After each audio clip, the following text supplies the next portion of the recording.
Fog curled around the roots of ancient trees like restless spirits, and every step David took seemed to echo in a hollow he didn't trust. Atlas moved beside him like a shadow with purpose, paws muffled by the thick carpet of leaves. The forest, beautiful by day, was a labyrinth of hidden threats by night. A soft sound, a shuffle, a stifled whimper, halted David in his tracks. Atlas's ears twitched, and a low, warning growl vibrated through his chest. David froze. The boy was close, but not alone. Whoever had put him here had planned for the unexpected. And now, the hunter had become the hunted. David's mind raced. Years in special operations had trained him to read danger, to anticipate the moves of men who were cruel and clever. But nothing had prepared him for the helplessness in a child's eyes, the raw fear that could cling like a second skin. Ahead, Atlas stopped, nose quivering. David saw a tiny figure trembling behind a fallen log. The boy's wide eyes met his for a heartbeat, a silent plea, and David, feeling the weight of all the lives he had promised to protect, vowed silently, tonight, this child would not be one of the failures. The last light of day bled slowly through the canopy, painting the forest in bruised shades of gold and shadow. Maplewood was usually alive at this hour. Crickets chirping, owls stirring, the rustle of deer moving through underbrush. But tonight, the silence pressed in on every side like a suffocating blanket. It was the kind of silence that didn't feel empty, but watchful, as though something hidden was holding its breath. David Harper slowed his steps, boots sinking softly into the damp earth. He adjusted the strap of his patrol vest, his other hand resting just above the holster on his belt. The weight of the firearm was familiar, but it wasn't what gave him comfort. What steadied him was the steady presence padding at his side. Atlas, his German shepherd partner, moving with quiet purpose. The dog's ears flicked at the faintest stirrings, nose twitching at scents carried by the cooling air. The forest smelled of rain-soaked bark, moss, and something faintly metallic David couldn't place. He frowned, scanning the tree line. Even after years of service, first in the army, now as a patrol officer, this feeling in his gut never dulled. Instinct was a voice all its own, whispering when logic couldn't. And right now, instinct was telling him Maplewood wasn't safe tonight.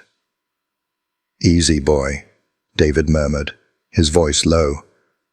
Atlas's tail gave a slight sway, acknowledging the calm reassurance, but his body stayed taut, muscles coiled beneath the thick black and tan fur. The shepherd's amber eyes were sharp, focused ahead. If David trusted his instincts, he trusted Atlas's even more. That dog had saved his life more than once, sensing dangers no human eye or ear could catch in time. The pair moved deeper, the shadows lengthening around them.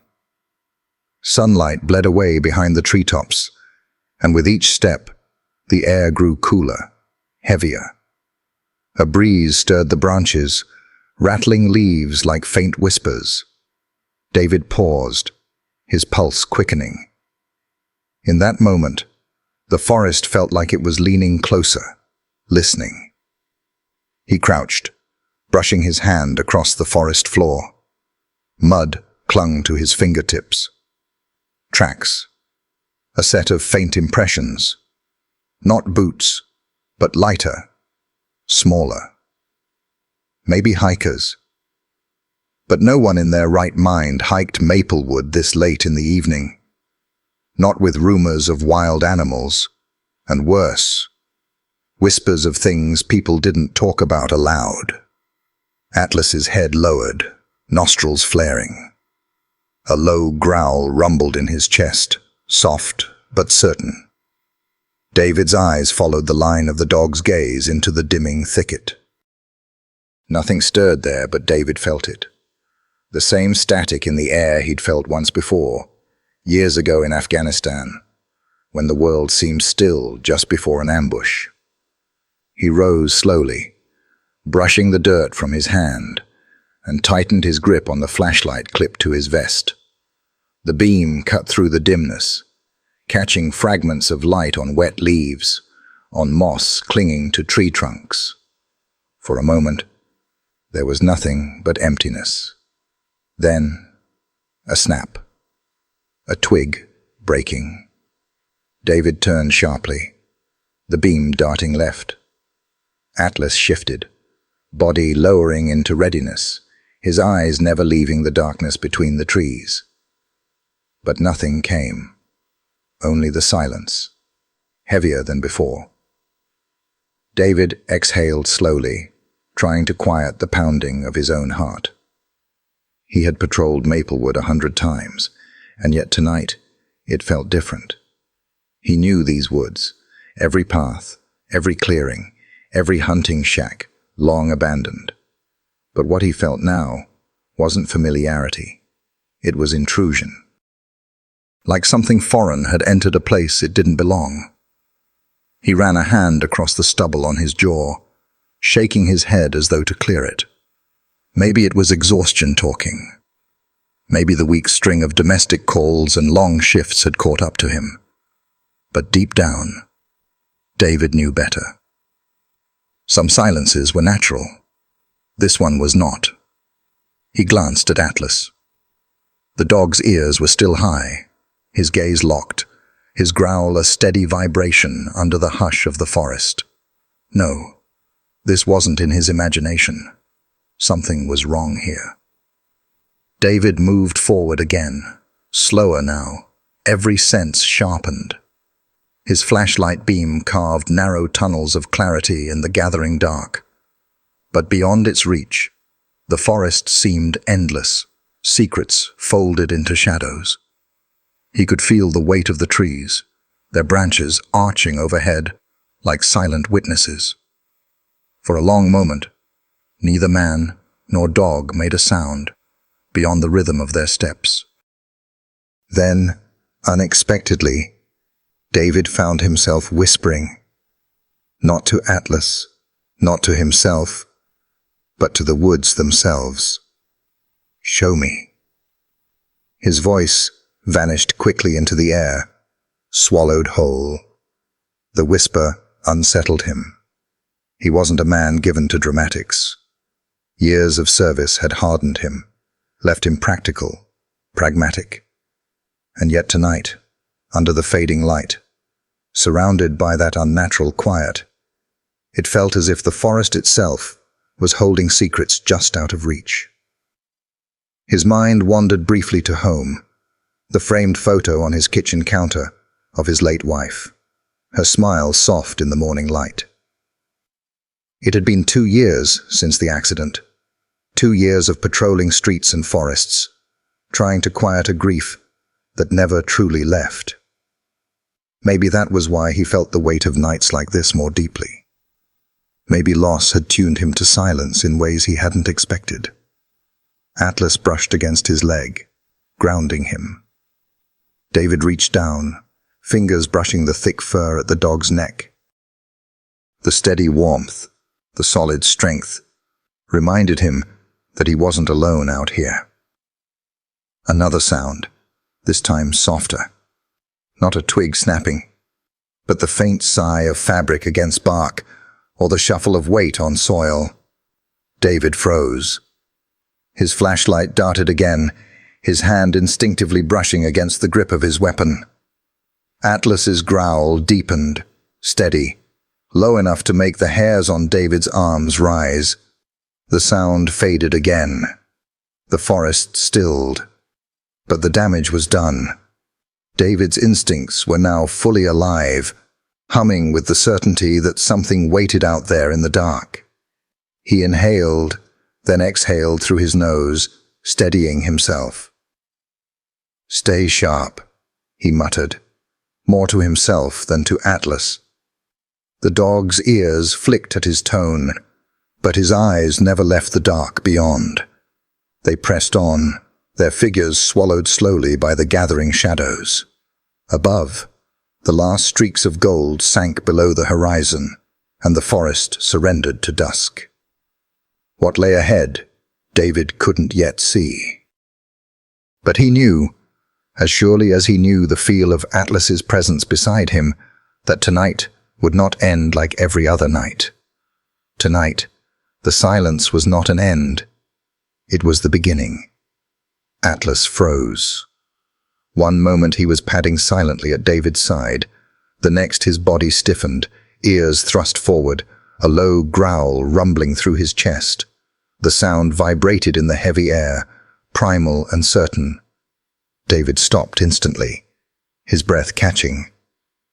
He had learned long ago that when Atlas growled like that, something was there. "What is it, boy?" David whispered, his voice swallowed by the silence. Atlas's eyes locked on a patch of thicket just ahead. David raised his flashlight, the beam cutting through tangled brush, wet leaves glistening under its glare. At first, he saw nothing, only the chaotic sprawl of branches, the mossy trunks of oaks. But then, the light caught on something out of place. Fabric. Not the greens and browns of the forest, but a dull, faded color, mottled with dirt. David's brow furrowed. He pushed forward cautiously. Atlas pressed close to his leg, growl still steady. The smell hit him first, a sour staleness of mildew and rot. Then the shape revealed itself. There, half hidden beneath vines and fallen branches, sat a sofa. An old, sagging thing, its upholstery shredded and stained. It looked as though it had been dragged there years ago, abandoned to the elements.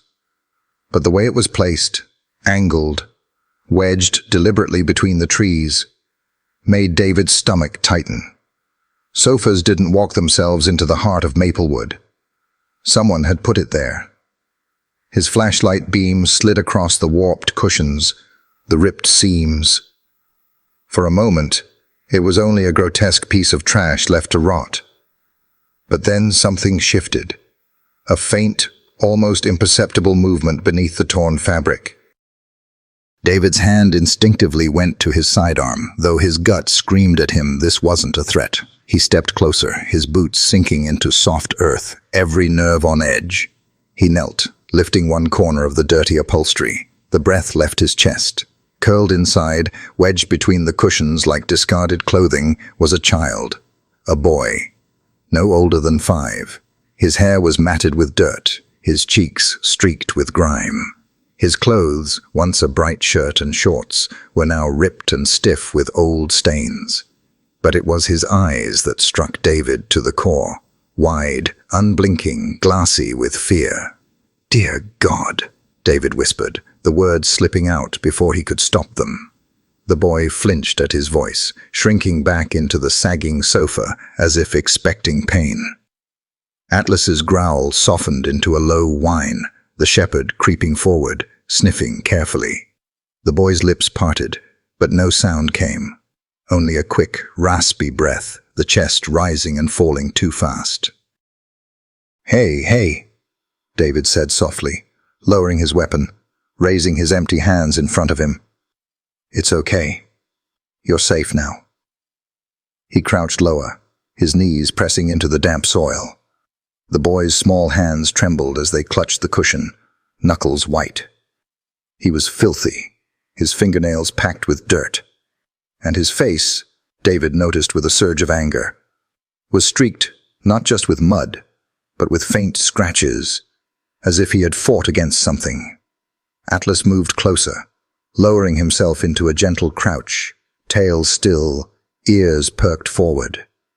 The dog's eyes were steady, kind. Slowly, he extended his nose, sniffing the boy's tiny hand. For a long, tense moment, the boy didn't move. Then, hesitantly, his fingers brushed against Atlas's fur. Just a whisper of touch. Atlas didn't flinch. Instead, he let out a soft huff, warm breath against the child's hand. David felt the tightness in his chest ease, but only slightly. The boy's fear was still raw, trembling through every bone in his small body. "Can you hear me, buddy?" David asked, his voice hushed. "My name's David. This here's Atlas. We're not going to hurt you. We're here to help." No answer. Only those wide, haunted eyes staring back at him. David reached out, slowly, carefully, as though approaching a wounded animal. His hand brushed the boy's arm. The child recoiled for an instant, then froze. His skin was ice cold beneath the dirt. David swallowed hard. This boy hadn't just wandered into the woods. He'd been left here, hidden.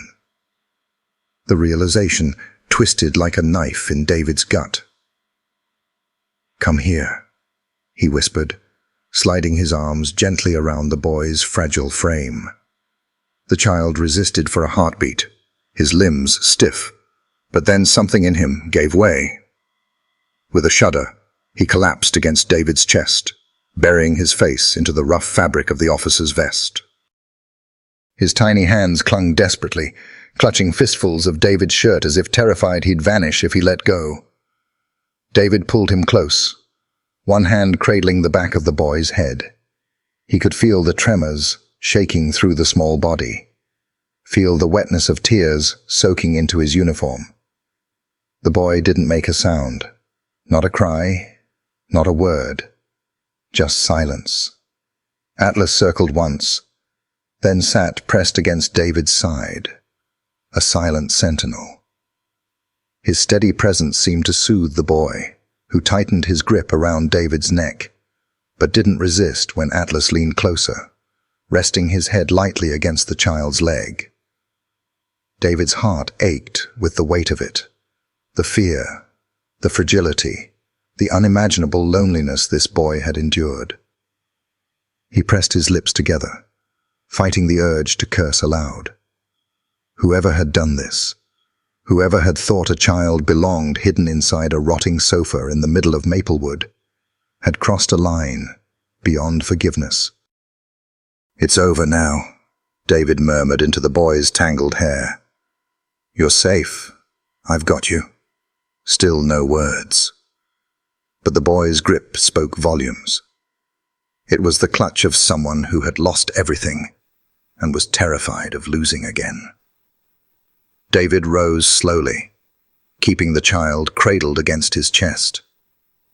His small heartbeat thudded against David's ribs, fragile but alive. The smell of mildew and dirt clung to him. But beneath it, David caught something else, something faint but human. The scent of survival. The sofa loomed behind them, silent and sinister. David glanced back at it, bile rising in his throat. A child left like trash. No, worse, hidden. This wasn't carelessness. It was deliberate. His jaw tightened. He shifted the boy higher in his arms, feeling the small face burrow into the curve of his shoulder. Atlas barked once, sharp and low, pulling David's attention back to the shadows of the forest. The dog's ears pricked, his body tense again. Whatever had happened here, it wasn't over. The sofa was just the beginning. David pressed a hand against the boy's back, steady and sure. "We're not alone, Atlas," he said under his breath, his eyes sweeping the trees. "And whoever left this child here, they'll regret it." The boy stirred faintly, clutching tighter, still silent, but holding on as though David and Atlas were the only lifeline left in the world. And maybe, in that moment, they were. The forest seemed to hold its breath as David adjusted the child in his arms. The boy's weight was slight, barely more than a bundle of bones and trembling silence. His head pressed into David's shoulder, his tiny fists clutched fabric like a sailor clinging to driftwood in a storm.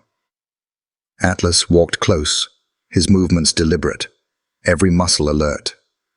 The air was charged with a quiet warning, as though the woods themselves knew secrets they weren't ready to give up. David cast one last look at the sofa, the rotting fabric sagging in the twilight. He couldn't shake the thought that it hadn't been abandoned at random. Whoever had left the boy here had chosen this place with intent. That realization sat heavy in his gut. Atlas's head lifted suddenly, nose twitching. His body stiffened, tail straight, ears erect. Then he began to pull forward, sniffing the ground with purpose. "You got something, boy?" David asked quietly. Atlas didn't look back. His paws pressed firmly into the earth, nose sweeping side to side, following an invisible thread only he could detect. David adjusted his grip on the child and followed, boots crunching softly on the damp leaves. The forest closed in around them as Atlas led the way. Shafts of fading light filtered through the branches, painting fleeting shapes that seemed to vanish as quickly as they appeared. David's heartbeat slowed into a steady rhythm, his focus narrowing. This was no ordinary patrol anymore. This was the first step into something far darker. Atlas slowed, circling a patch of ground near the base of an oak tree. He sniffed deeply, then let out a low, warning growl. David felt the boy stiffen slightly against him, as if even in silence he understood that growl's meaning. David shifted the flashlight beam downward, illuminating the soil.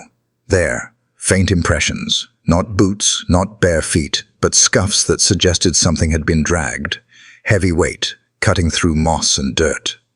David crouched, careful not to jostle the child, and examined the marks. Too faint for certainty, but they led deeper into the woods. His jaw clenched. Whoever had placed the sofa here hadn't simply carried it, they'd hauled it. Atlas suddenly veered right, his nose brushing the ground, then lifting as if catching something in the air.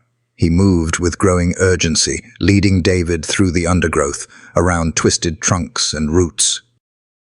The boy's breathing against David's chest was shallow, uneven, but he didn't resist being carried. If anything, his grip tightened the further they went. The shepherd stopped abruptly at a large boulder cloaked in moss, its surface damp and glistening in the beam of David's light. Atlas barked once, sharp and deliberate, then placed his paws on the stone, sniffing furiously. David stepped closer, his stomach tightening with anticipation. The beam revealed it, etched shallow but clear into the rock's surface, beneath the moss. A symbol. David brushed the greenery aside with his free hand, exposing the carving. It was a crude mark, hand-carved with a knife or chisel. A circle, broken at one edge, with a jagged line slashing through its center. The grooves were fresh, the edges not yet worn by rain. His chest constricted. He had seen symbols like this before. Graffiti on abandoned warehouses, scratched into the doors of back-alley buildings. The mark of a gang. A warning. Or a claim. "This isn't random," David murmured, voice low but certain. "This isn't chance." Atlas growled again, his eyes locked on the symbol, as though he too understood its meaning. The boy shifted against David, his small body trembling harder. David looked down. Though the child's face remained pressed into his shoulder, David caught a glimpse of his wide eyes, glistening with a fear that was more than just the fear of being lost. He knows, David thought. He knows this symbol. For a moment, David's mind flashed back years, to desert nights overseas, when he and his unit had stumbled on crude symbols scrawled into walls, symbols that marked territory, coded warnings that death waited ahead. He remembered the weight of failure, the children they hadn't been able to save. That memory had haunted him ever since. Now, staring at the carved rock, he felt that same cold certainty sink into his bones. He looked at Atlas, whose ears twitched at every whisper of the wind. "We're not just walking into a missing person's case," David said softly. "We're walking into a message." The forest around them felt different now. Not empty, but occupied. Hidden eyes, unseen watchers, lingering just beyond reach. The silence wasn't natural. It was deliberate, as if the forest itself had been claimed. David pressed his lips together, rocking the boy slightly in his arms. "You're safe," he whispered again, though the words felt fragile. He wasn't sure if he was reassuring the child or himself. Atlas sat back on his haunches, gaze still fixed on the rock. David let the beam of his flashlight linger on the carving. It wasn't just vandalism, it was placement, territory claimed in stone. And it meant that whoever left the boy here had ties to something organized, something prepared to mark their ground, even in the depths of Maplewood. David exhaled slowly, the weight of the moment pressing heavy on his chest. He couldn't shake the feeling that this boy wasn't just a victim of neglect or chance cruelty. He was evidence, a piece of something larger, a thread dangling from a web too dark to see in its entirety. The boy's fingers curled tighter into his shirt, and David felt the silent plea in that grip. He adjusted his stance, shoulders squaring. The sofa had been the first shock, the boy the second. Now this symbol confirmed what instinct had already whispered. This was only the beginning. He met Atlas's steady gaze, the shepherd's amber eyes reflecting both vigilance and resolve. "We're in it now, partner," David said under his breath. "And whatever this is, we're going to follow it through." Atlas gave a quiet whine, then lowered his head to the ground once more, scenting the path. The forest swallowed them in shadow, the carved symbol glaring like a wound in the stone behind them. Somewhere ahead lay answers, but David knew in his gut that answers wouldn't come without a cost. The silence of Maplewood had been broken, and nothing about it would ever be the same again. The forest had grown darker, the shadows lengthening until the narrow path ahead seemed swallowed by night. David adjusted the boy's weight in his arms, careful not to jostle him too much. The child clung like a vine, his thin fingers curled tight into the fabric of David's uniform. Each shallow breath against his chest carried a weight David could feel, not just exhaustion, but fear carved deep into fragile bones. David slowed his pace, stopping at a small clearing where the light of the fading sky broke through in fractured beams. He crouched low, setting the boy gently on a bed of moss, softened by the evening damp. The child resisted at first, whimpering in silence, but David kept his movements calm, steady, reassuring. "It's okay, buddy," he said softly, his voice low, almost a whisper. "I'm not going anywhere. You're safe." The boy's eyes lifted just enough for David to see them. Wide, unfocused, but not empty. There was life in them still, hidden beneath layers of shock. Dirt smudged across his cheeks, streaked with the faint trails of dried tears. His lips trembled, as though words wanted to come, but had forgotten how. David knelt in front of him, resting on one knee so he wouldn't tower over the child. "Can you tell me your name?" he asked gently. No authority in his tone, no command, only patience. The boy's mouth opened slightly, but no sound followed. He shook his head, eyes darting to the ground. His tiny hands rubbed against each other nervously, scraping dirt from his fingernails.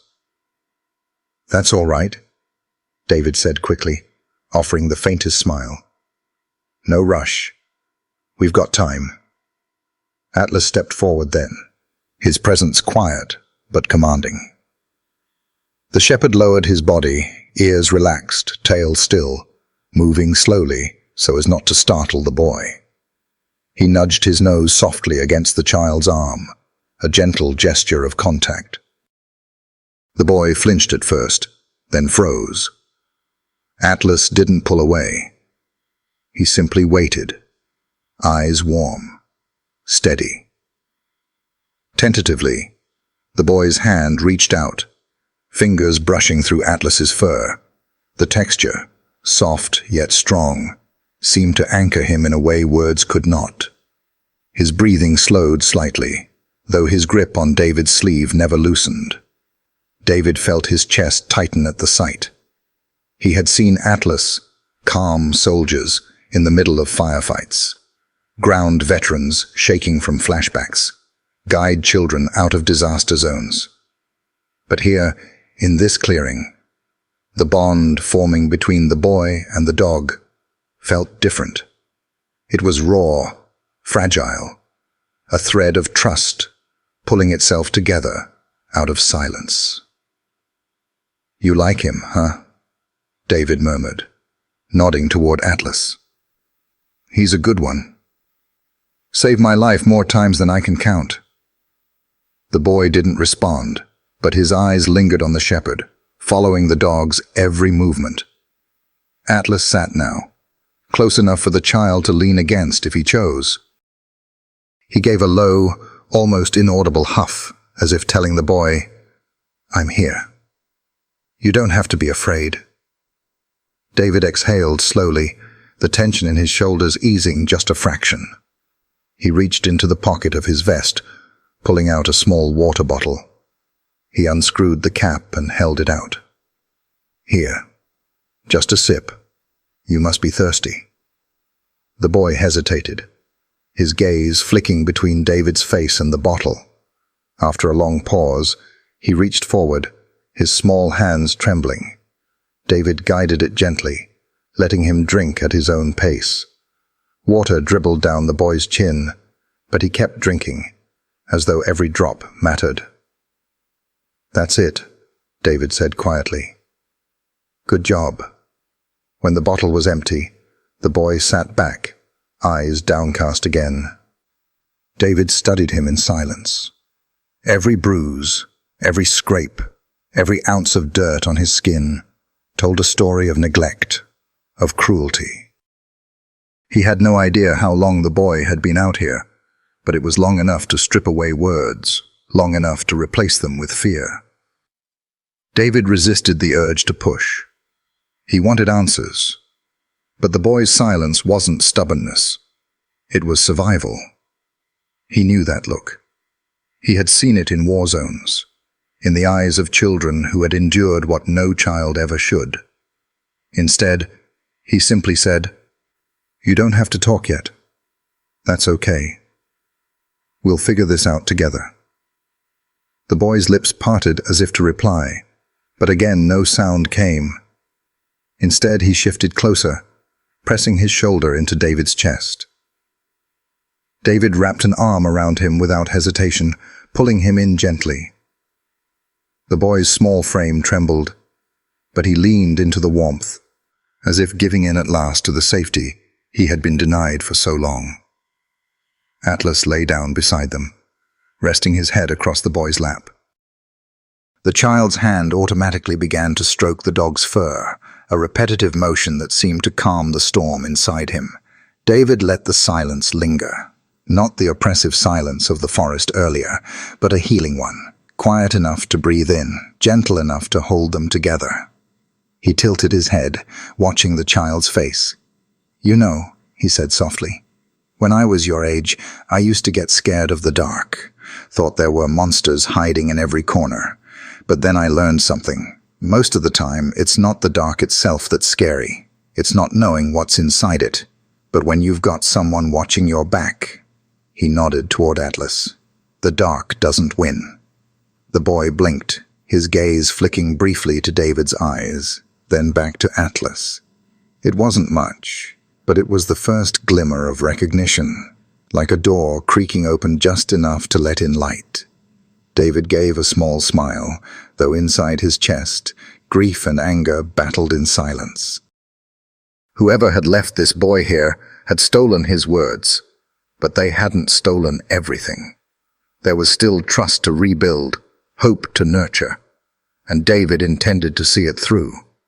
As the last threads of twilight disappeared and the forest sank into full darkness, David adjusted his radio, readying himself to call in. But before he moved, he kept his arm around the boy, feeling the steady rhythm of small breaths beginning to slow against him. Atlas's tail flicked once, a silent acknowledgement. They had taken the first step. The silence had shifted. It no longer belonged to fear. It belonged to trust. The forest around them had grown so still that even the sound of David's breath felt intrusive. He sat on the damp ground with the boy nestled against his chest, Atlas lying protectively at their side. The child's small hand remained tangled in the shepherd's fur, clutching as though that simple contact was the only thread tethering him to safety. David stared into the darkness, pressing in between the trees. Every instinct told him to call for help. And yet, his finger hovered over the radio clipped to his vest, motionless. He could picture the dispatcher's voices, calm but brisk, asking for his exact coordinates, demanding clarity. And that was the problem. He didn't have clarity. What he had was a boy who had appeared from nowhere, hidden inside a rotting sofa in the middle of Maplewood Forest, and a carved gang symbol in the stone nearby. David drew in a slow breath, steadying himself. Then he unclipped the radio, raising it to his mouth. "Unit 12 to dispatch," he said, his voice measured, steady, though his heart was pounding. "I've got a situation." Static crackled. Then the voice of a dispatcher filtered through. "Go ahead, Unit 12. David's eyes scanned the tree line, half expecting movement in the shadows. "I've located a minor. Male, approximately 5 years old. Condition: weak, dehydrated, but stable." He paused, choosing his next words carefully. "I'm requesting backup, but hold off on precise location until I confirm it's safe." There was silence on the other end for a moment, then a puzzled reply. "Unit 12, say again. You're not giving coordinates?" David tightened his jaw. "Affirmative. Stand by." He lowered the radio, thumb hovering near the button, but not pressing it. The boy shifted faintly in his arms, pressing closer, as if sensing the tension in his voice. Atlas gave a quiet whine, his amber eyes flicking from the child to David, then to the forest beyond. David raked a hand over his face, feeling the stubble under his fingers. He knew protocol. The book said, call in, give exact details, secure the scene. But this wasn't a by-the-book situation. Something about it smelled wrong, and not just to Atlas. The sofa, the symbol on the rock, the eerie quiet of Maplewood tonight. It all added up to something he couldn't yet name. What if this wasn't rescue at all? What if it was bait? He stared down at the boy, who had closed his eyes now, but whose tiny fists still clung desperately to his shirt. The child hadn't spoken a single word, not even when coaxed. Silence could be trauma, but it could also be fear born from something much worse. David exhaled slowly. "What the hell are we walking into, Atlas?" he muttered under his breath. The shepherd lifted his head, ears pricked, muscles taut. His nose flared as he sniffed the air. Then he gave a low growl, one that started deep in his chest and rolled out like distant thunder. David's gut tightened. He raised the radio again, thumb brushing the transmit button, but hesitated. Every choice felt like a gamble. Call for backup and risk drawing more attention, or hold off and risk isolation if something bigger closed in. The memory of his years overseas clawed at him then. He remembered the night they'd walked into a village thinking they were pulling out civilians, only to realize too late it had been staged, a lure that drew his unit into a crossfire. The screams, the smoke, the faces of the children they hadn't been able to save. All of it flickered like a film behind his eyes. Not again, David thought. Not this time. He pressed the button. Dispatch, copy? Copy, Unit 12. David's voice lowered, calm but deliberate. Send one unit to standby near Maplewood's south access. Keep them off the main road. No sirens, no lights. Quiet approach. Another pause. Understood, Unit 12. Do you require immediate extraction? David looked at the boy again. He was trembling in his sleep, clutching at Atlas's fur now as much as David's shirt. Extraction would mean rushing him out without answers. It would also mean abandoning whatever truth was buried in these woods. Negative, David said firmly. Hold position. I'll update. He clipped the radio back onto his vest, the decision settling like a stone in his gut. He had backup now, but distant, waiting. If this was a trap, he was still the one standing in the middle of it. The boy stirred, eyes opening faintly. They were glassy, unfocused, but they found Atlas first. The shepherd shifted closer, resting his head gently on the child's lap. The boy's fingers tightened around the dog's fur, and for the first time since David had pulled him from the sofa, his lips parted as though he might speak. But no sound came, only a shaky breath. Then silence again. David brushed a hand gently across the boy's hair. You don't have to talk yet, kid, he whispered, but I'm going to need your help to figure this out. The boy blinked once, slowly, then closed his eyes again. David leaned back against the rough trunk of a tree, adjusting his hold on the child. His eyes swept the clearing, every nerve wired tight. The forest remained silent, but silence itself was no comfort anymore. Atlas's ears twitched, his gaze fixed into the shadows. David followed it, but saw only the endless black of trees and undergrowth. Still, the dog's posture told him everything.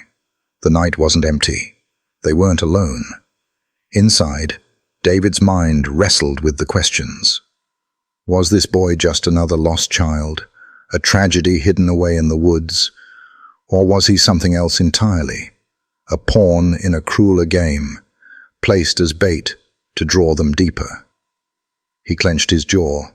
Until he had answers, he couldn't afford to trust anyone, or anything. The boy shifted again, pressing his face into David's chest. Atlas gave another low growl, then went silent, his amber eyes gleaming in the dark like two coals. David tightened his grip on both radio and child. His decision was made. Until he knew what waited in the shadows, he would walk the line alone, with Atlas at his side, and the fragile trust of a boy who had no words, only silence. The clearing felt colder now, as though the night itself had shifted closer, watching. David adjusted his stance, one arm wrapped firmly around the boy who clung to him with the desperation of someone who had forgotten what safety felt like. The child's silence weighed heavy, as if every unsaid word was another stone added to David's chest. Atlas stood a few feet away, nose pressed to the ground, circling the area where the rotting sofa sagged under the brush. His posture was intent, every movement sharp with purpose. David knew that stance, knew it from 100 patrols, from raids in distant deserts, and from alleyways closer to home. Atlas had found something. Go on, partner, David murmured, his voice low but steady. Show me. The German shepherd sniffed along the edges of the sofa, tail rigid, ears swiveling like radar. He paused at one corner, nose buried in the damp soil. A moment later, he gave a low bark. Not loud, but clipped. A signal. David crouched, still cradling the boy against him. The flashlight beam swept across the spot Atlas had marked. Dark patches stained the earth, nearly hidden in the mud. David leaned closer, his gut twisting. The color was faded, but the smell was unmistakable. blood. He pressed his lips into a thin line, anger flaring beneath his calm exterior. He shifted the boy in his arms, shielding him slightly from the sight, though he doubted the child hadn't already lived through worse. Atlas moved again, nose sweeping over the fabric of the sofa itself. His whiskers twitched, his body stiffening as he pressed against one of the cushions. He inhaled deeply, then sneezed, pawing once at the fabric before stepping back with a growl. David leaned in, his flashlight revealing faint streaks, dark and oily. He reached out, touching the corner of the cushion with gloved fingers. A slick residue clung to the surface, reflecting faintly under the light. The scent was sharp, chemical, motor oil, blood and oil. David's jaw tightened. This wasn't the mark of a child stumbling lost into the woods. This wasn't a boy who had wandered too far from home. The evidence was screaming something else. He had been brought here, hidden deliberately, placed in that sofa like an object meant to be found or meant to be forgotten. His mind replayed the image of the gang symbol carved into stone, territory, marking, control. Now this, the mixture of oil and blood, the boy's mute terror, his refusal to speak. It was all part of the same cruel pattern. Atlas growled again, pulling David from his thoughts. The dog had circled back, nose following a trail beyond the sofa, toward the deeper woods. He stopped suddenly, body rigid, gaze fixed on the trees ahead. His hackles rose, tail stiff as a rod. David's eyes narrowed. "Someone dragged something through here," he muttered. The scuff marks he'd seen earlier made sense now. Not just the sofa. Other weight. Maybe more furniture. Maybe something far worse. The boy whimpered softly, burrowing his face into David's chest, as though he understood the danger lingering in Atlas's growl. David tightened his hold, his other hand brushing the boy's tangled hair. "You're okay. I've got you." But inside, his mind raced. Whoever had placed this child here hadn't counted on Atlas. They hadn't counted on the sharp nose of a K-9 officer or the instincts of a man who had spent years sifting truth from shadows.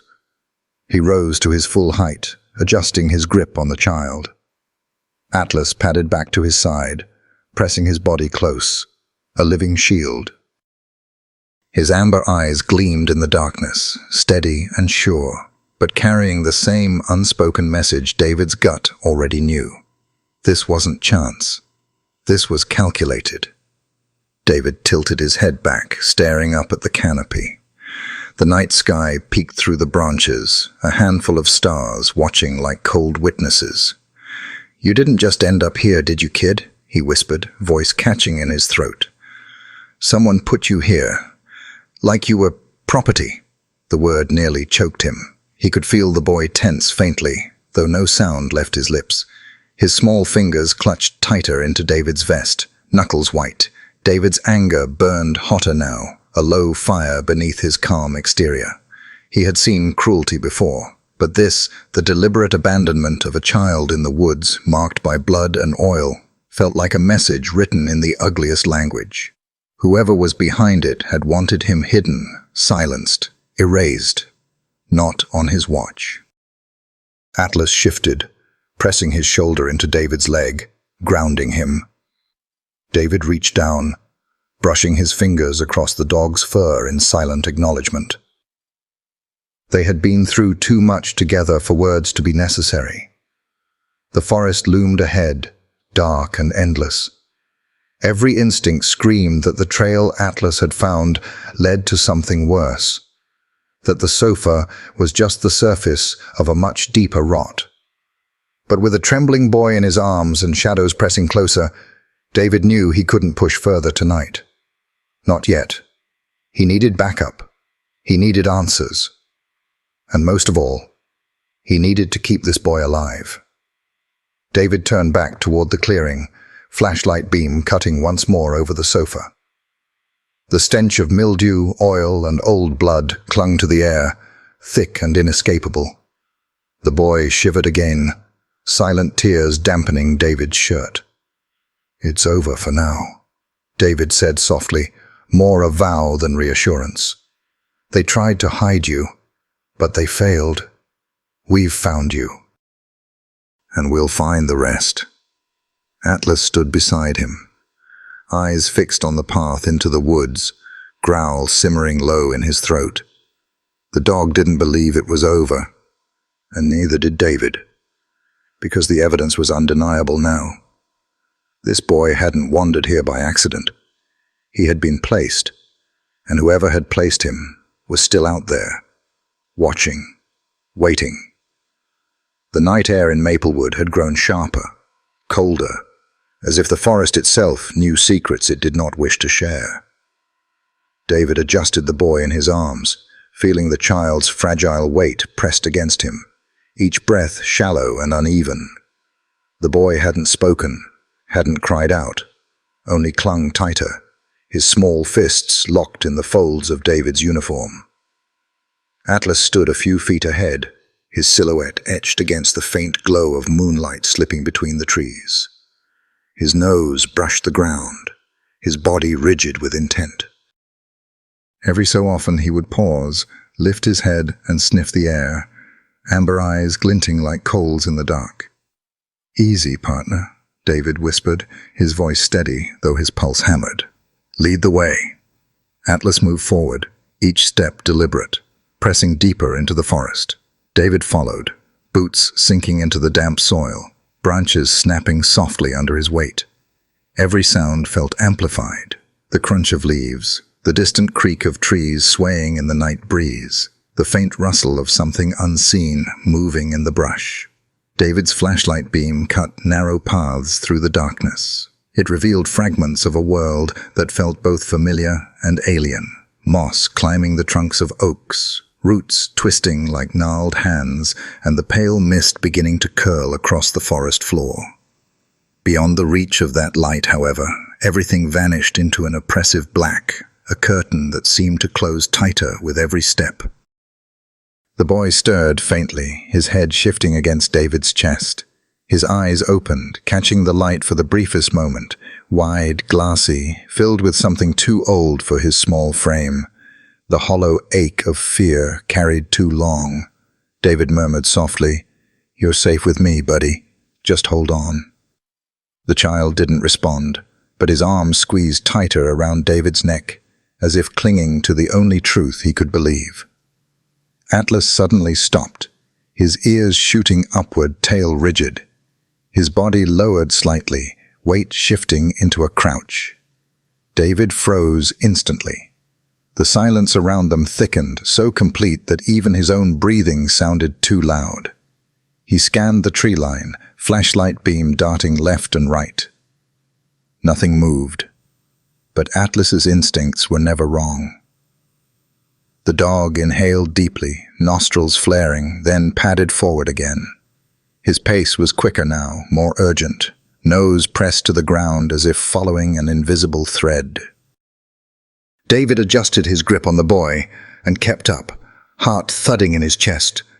Every sound became sharper, magnified against the backdrop of silence. A branch cracked underfoot like a gunshot. The leaves overhead rattled like whispers. Somewhere in the distance, an owl hooted, the cry carrying a note of foreboding. David's thoughts churned as he walked. The sofa, the blood, the oil, the carved symbol in stone. None of it was random. The boy hadn't wandered here. He had been brought, hidden, left like evidence in a game David hadn't been told he was playing. But why? Who would use a child this way? Atlas slowed again, coming to a stop near a cluster of fallen logs. His nose worked furiously, sweeping over the bark, then the earth. He gave a short, clipped bark, the kind he used when he'd found something of importance. David's stomach tightened. He knelt, careful not to unsettle the boy, and swept the flashlight beam across the ground. There were drag marks again, lines carved into the mud where something heavy had been pulled. He traced the trail with the light. It cut through the underbrush, deeper into the woods, vanishing into shadow. The boy whimpered softly against him, a sound so faint it almost wasn't there. David felt it more than he heard it, a vibration of fear in the small body pressed to his chest. He bent his head, whispering, "I know, kiddo. I know. But we have to see where this leads." Atlas moved ahead, silent and purposeful. David followed. Tension coiled inside him like a spring. Every step felt heavier, the forest pressing closer, branches clawing at his shoulders as though trying to turn him back. The trail wound deeper, and with each yard the smells grew stronger. Oil, metal, the faint copper tang of blood. They clung to the air, impossible to miss. David swallowed hard, his grip tightening on the boy.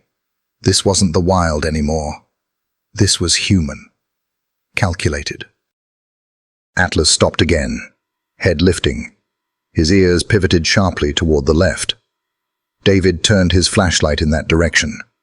The beam caught only trunks and branches at first. But then, there, a glint, something metallic, half buried in the soil near the base of a tree.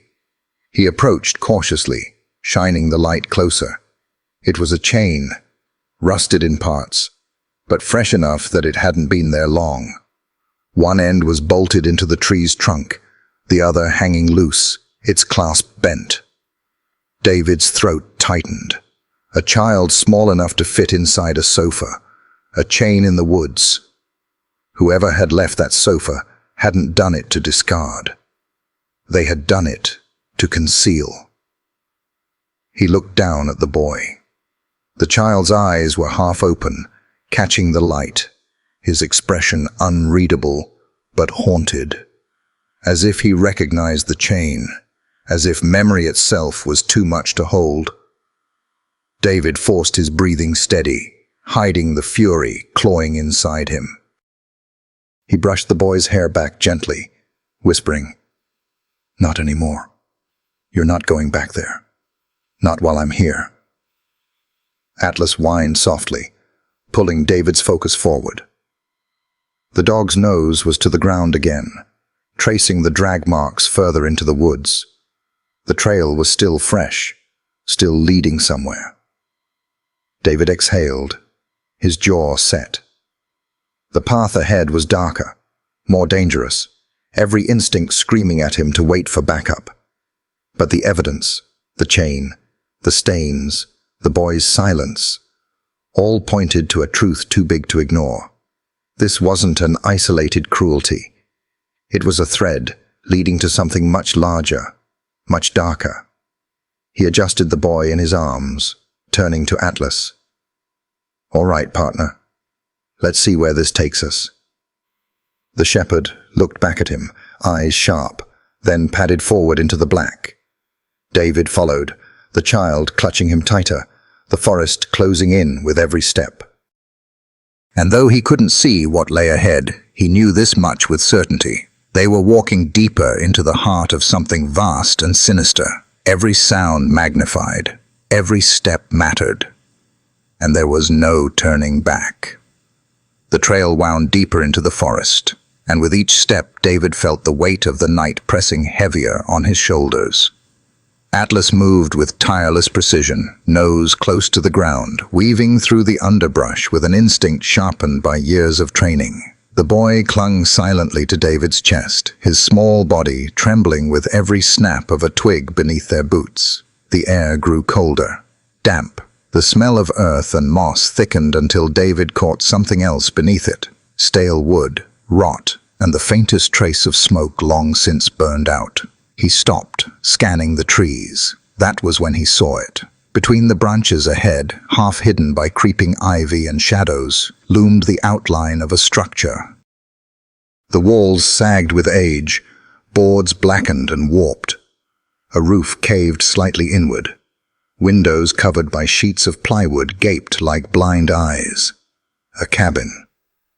Atlas stopped dead, his tail stiff, his body angled toward the structure with a low growl vibrating in his chest. David's grip on the boy tightened. The child had turned his head at the sight, his eyes flickering open just enough to glimpse the shape of the building. Even in his silence, David felt the shift in him, the rigid fear, the shallow breath, the way his tiny hands clutched tighter at David's vest. David whispered softly, "I know. I see it too." They advanced slowly, Atlas leading the way, his body low, cautious but certain. The closer they came, the stronger the stench of mildew and decay. This cabin hadn't been used for years, or so it would seem at first glance. But David had seen enough in his career to know that appearances meant nothing. He stopped at the threshold. The front door hung crooked on rusted hinges, wood splintered, a single nail keeping it from falling inward. David shifted the boy against his shoulder, keeping him close, then nudged the door with his boot. It creaked open with a long, aching groan. Inside, the air was thick, stale dust and mold. His flashlight swept across a barren interior, broken furniture scattered across warped floorboards, cobwebs clinging to corners, a table split down the middle. But beneath the decay, there were details too recent to ignore. A boot print pressed into the dust. A bottle discarded in the corner. And then, something that stopped him cold.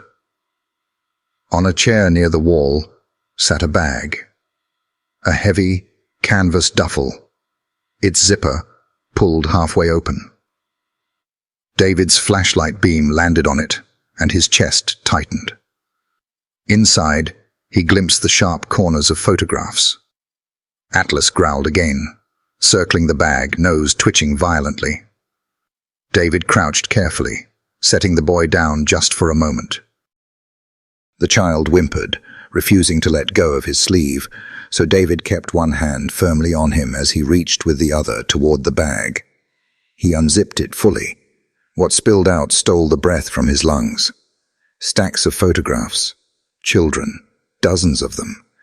Boys and girls of varying ages, some smiling in school portraits, others captured in blurry, candid shots, as if taken from a distance. Their names were scribbled on the backs, along with dates. Some photos were new. Some were weathered, edges curled from handling. David sifted through them, heart pounding harder with each one. The boy in his care was there too.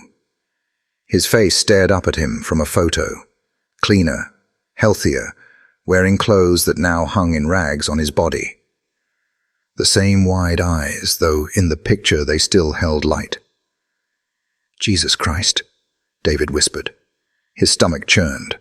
This wasn't random. This wasn't an accident. This was organized. Someone was documenting these children, cataloging them. He turned the photos over in his hands, his flashlight beam catching scrawled notes, numbers, codes, places. It looked systematic, like files rather than memories. The boy shifted closer to him, silent as ever, but his wide eyes caught the photos. He froze, staring at the image of himself. His lips parted as though words might break free, but no sound came. Only a trembling breath, his tiny shoulders rising and falling rapidly. David shoved the photos back into the bag, his hands shaking. He had seen horrors in combat zones, but this was different. This wasn't the chaos of war. This was calculated cruelty. He rose to his feet, pulling the boy back into his arms. His voice was low, steady, though anger pulsed through every word. "They've been watching you, keeping track, but it ends tonight." Atlas barked sharply, snapping David's focus to the far corner of the room. His flashlight swung that way, catching faint scratches in the floorboards. He moved closer, the beam revealing what looked like initials carved hastily into the wood. Small, jagged letters. Children's handwriting. A chill ran down his spine. These weren't just photos. Children had been here. Trapped. Waiting. He forced his breath to steady, though his chest ached. The boy's silence wasn't just trauma. It was survival. He had lived through something so horrific that his voice had been stolen from him. David whispered into the boy's hair. "You're not just a lost kid, are you? You're proof." Atlas stood near the doorway now, body tense, ears pricked toward the outside. David recognized the signal. They weren't alone. The bag of photographs weighed heavily in his hand. The boy trembled in his arms, and the realization burned clear in his mind. This wasn't the story of one abandoned child. It was the beginning of something systematic, something vast. David backed toward the door, Atlas at his side, the shadows of the cabin stretching like claws across the floor. The truth had revealed itself in fragments, and each piece was darker than the last. They stepped out into the night, the air colder than before. David looked once over his shoulder at the shack, its sagging frame silhouetted against the trees. He tightened his hold on the boy, jaw set. This wasn't a rescue. This was a war. The cabin door creaked shut behind them, its broken frame groaning in protest. David paused just outside, the bag of photographs slung over his shoulder, and the boy clinging to him with a silent desperation that hadn't lessened since the moment they met. His flashlight beam swept over the clearing, slicing through shadows that seemed thicker than before. The forest smelled of damp soil and mildew, but beneath it lingered something sharper, a faint tang of smoke or sweat carried by the wind. Atlas stiffened at once. His head lifted, ears pricked high, body locked in that familiar stance of readiness. A low growl vibrated through his chest, steady, primal. His eyes weren't on the cabin. They were fixed on the tree line. David's blood went cold. He shifted the boy higher in his arms, pressing the child's small face into his shoulder to shield him from the darkness. "What is it, Atlas?" he whispered, though he already knew the answer. The dog's growl deepened, his tail straight, every muscle tense. He wasn't reacting to the cabin or the remnants of the trail they'd followed. He was reacting to something alive, something watching. David turned slowly, scanning the tree line with his flashlight. The beam slid across branches, moss and mist curling low over the forest floor. For a moment, nothing. And then, movement. So small he almost doubted it. A shift of shadow where no wind had stirred. The faint glint of eyes catching the light, vanishing in an instant. His gut clenched. "Damn it," he muttered under his breath. The boy whimpered softly against him, his fists tightening around David's shirt. He hadn't seen what was out there, but he felt it. Children always knew when danger was near. David brushed a hand gently across the boy's back. "Easy, buddy, I've got you." Atlas moved a step forward, his growl unwavering, his gaze locked. David knew that if he released him with a command, the shepherd would launch himself into the trees without hesitation, but he also knew better than to spring a trap blind. Because that's what this was, wasn't it? A trap. The pieces slid together in his mind with a sickening clarity. A sofa in the woods, a boy hidden inside, the carved gang symbol on the rock, a cabin full of photographs and carved initials. None of this was coincidence. It was all placement, deliberate. And now, The shadows watching from the tree line were the final proof. They had never been alone. David's pulse hammered in his ears, but he forced himself to breathe evenly. Panic was the fastest way to get a child killed. He adjusted his stance, keeping the boy close, shifting his flashlight slowly in widening arcs. He didn't want to spook whoever was out there, but he wanted them to know he was aware. "Come on out," he called, voice steady, projecting calm authority. "You've had your fun. It's over." No answer. Only silence. Atlas barked sharply once, teeth flashing in the pale light. The sound split the air, echoing through the clearing. The boy flinched but didn't let go. David swallowed hard. He couldn't see them, but he could feel them. The unseen eyes tracking his every move, the faint pressure of presence in the dark. Hunters waiting for their prey to falter. And they thought he was the prey. He lowered his voice, speaking more to Atlas than to himself. "We're not giving them what they want. Not tonight." The shepherd flicked an ear back at his tone, but never broke focus. His growl vibrated through the clearing, a living barrier between his handler and whatever lingered beyond the trees. David shifted, his boots pressing firmly into the soil, his shoulders squared. He felt the boy's heartbeat fluttering against him like a trapped bird. He remembered Afghanistan, another night, another ambush, when they'd thought they were rescuing civilians, only to find themselves boxed in. He had lost men that night, good men, and children too. That failure had haunted him every day since. Not this time. The forest around him seemed to lean closer, waiting for his choice. Retreat and risk pursuit, or push forward into the dark and risk walking straight into the jaws of it.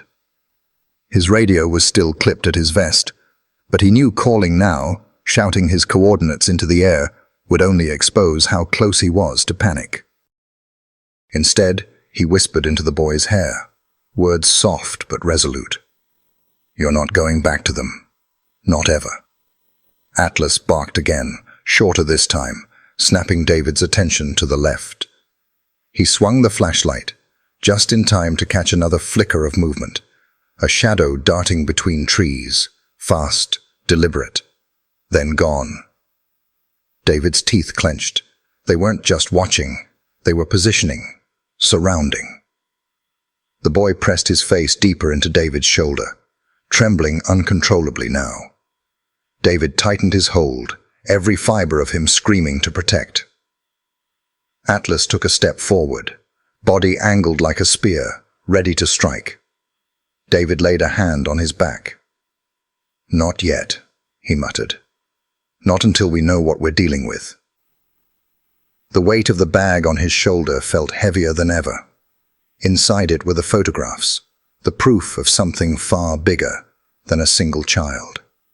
Proof that these shadows weren't just nameless threats. They were part of something systematic, organized, and now they knew he had it. That was why they hadn't attacked outright. They wanted to wait, to pick their moment. David's instincts screamed that the walls of the trap were closing in. Every direction held eyes, every shadow a threat. He turned his flashlight slowly in a full circle, his jaw set, his heart steady despite the adrenaline coursing through him. He raised his voice again, low but commanding. "You want me, fine, but you don't get him." He shifted the boy higher in his arms. "Not this kid, not tonight." Still silence, still the sense of being watched. Atlas's growl rose, louder now, echoing like thunder through the trees. For a long moment, nothing moved. Then, just as suddenly as it began, the pressure lifted. The shadows melted back, vanishing into the woods. The forest remained silent, but the sense of eyes faded. David didn't believe for a second they were gone. They had simply chosen to wait for another opportunity. He exhaled slowly, his throat tight. Atlas eased back, but kept his body angled protectively, scanning the dark. The boy's grip remained iron-strong on David's chest. The trap hadn't snapped shut tonight, But it was there, waiting. David turned from the cabin, adjusting his hold on the child and tightening the strap of the bag over his shoulder. "Let's move," he said to Atlas, voice steady but low. "We've seen enough here." The dog barked once, sharp, then trotted ahead, leading them back into the endless black. Behind them, the shack sagged into shadow, and the tree lines stood like sentinels, hiding the eyes that had watched, waiting for their next chance. The forest pressed close around them, mist curling low like smoke clinging to the earth. David Harper's boots sank softly into damp soil as he guided Atlas and the boy deeper into Maplewood's shadows.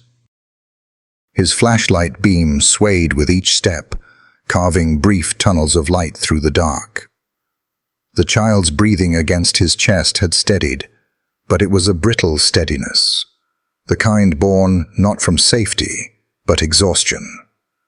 Atlas padded ahead, his gait silent, ears swiveling at every snap of twig. To anyone else, it would have looked like a simple walk through woods. To David, it was a patrol, a hunt, a battlefield dressed in moss and mist, and it pulled him back. The silence, the weight of a child in his arms, the invisible presence of watchers. All of it dragged David into another night, years ago, halfway across the world. Afghanistan, a village under fractured moonlight, his team weaving through narrow alleys, rifles raised, boots muffled against sand. Intelligence had promised insurgents. Instead, they'd found families, children. Gunfire erupted. Chaos tore through the night. David had kicked open a mud brick door and found them. 3 children huddled in firelight, eyes wide with terror. He had lowered his weapon, voice rough but gentle. "Come on, kids. We're getting you out." For a heartbeat, he had believed it. Then came the shadow, the shot, the smoke, and when it cleared, the corner was empty. Dragged away, lost. That night never left him. It carved a scar deeper than any bullet wound, a memory of wide, trusting eyes swallowed by fire. Now, here, with another boy in his arms, the weight of that failure burned anew. David blinked hard, forcing himself back into the present. His arms tightened around the child, anchoring him against his chest. Never again, he thought. Not this time. Atlas must have sensed the shift. The shepherd slowed, brushing his flank against David's leg in that grounding way only he could. David exhaled, pressing his cheek to the boy's tangled hair. They stopped at a ridge where moonlight spilled into a small clearing, silver ribbons cutting across moss. David crouched, setting the boy gently onto the earth. Tiny fingers clung stubbornly to his sleeve, unwilling to release. David smiled faintly through the ache in his chest. "Easy there, buddy. Just for a second." He unzipped the duffel, its weight more crushing than any pack he'd carried in uniform. Inside lay the photographs, faces of children, names scrawled on the back like ledger entries. Each one a missing piece in a puzzle no one had meant for him to solve. Slowly, he sifted through them until he reached the one that stopped his heart. The boy before him. Same wide eyes, same haunted look. The red shirt now torn and filthy. David laid the photo gently on the moss between them, not forcing it, just leaving it there like an offering. The boy's eyes flicked down. His hand trembled as he reached out, fingertips brushing the image as though it might vanish. His lips parted, a silent gasp catching in his throat. For the first time since David had found him in that sofa, there was a reaction deeper than fear. David swallowed, voice low and steady. "That's you, isn't it?" The boy clutched the photo to his chest, eyes shining with unshed tears. David turned it over, reading the hurried scrawl on the back. "Ethan." His chest tightened. He whispered it softly, almost afraid of breaking the moment. "Ethan."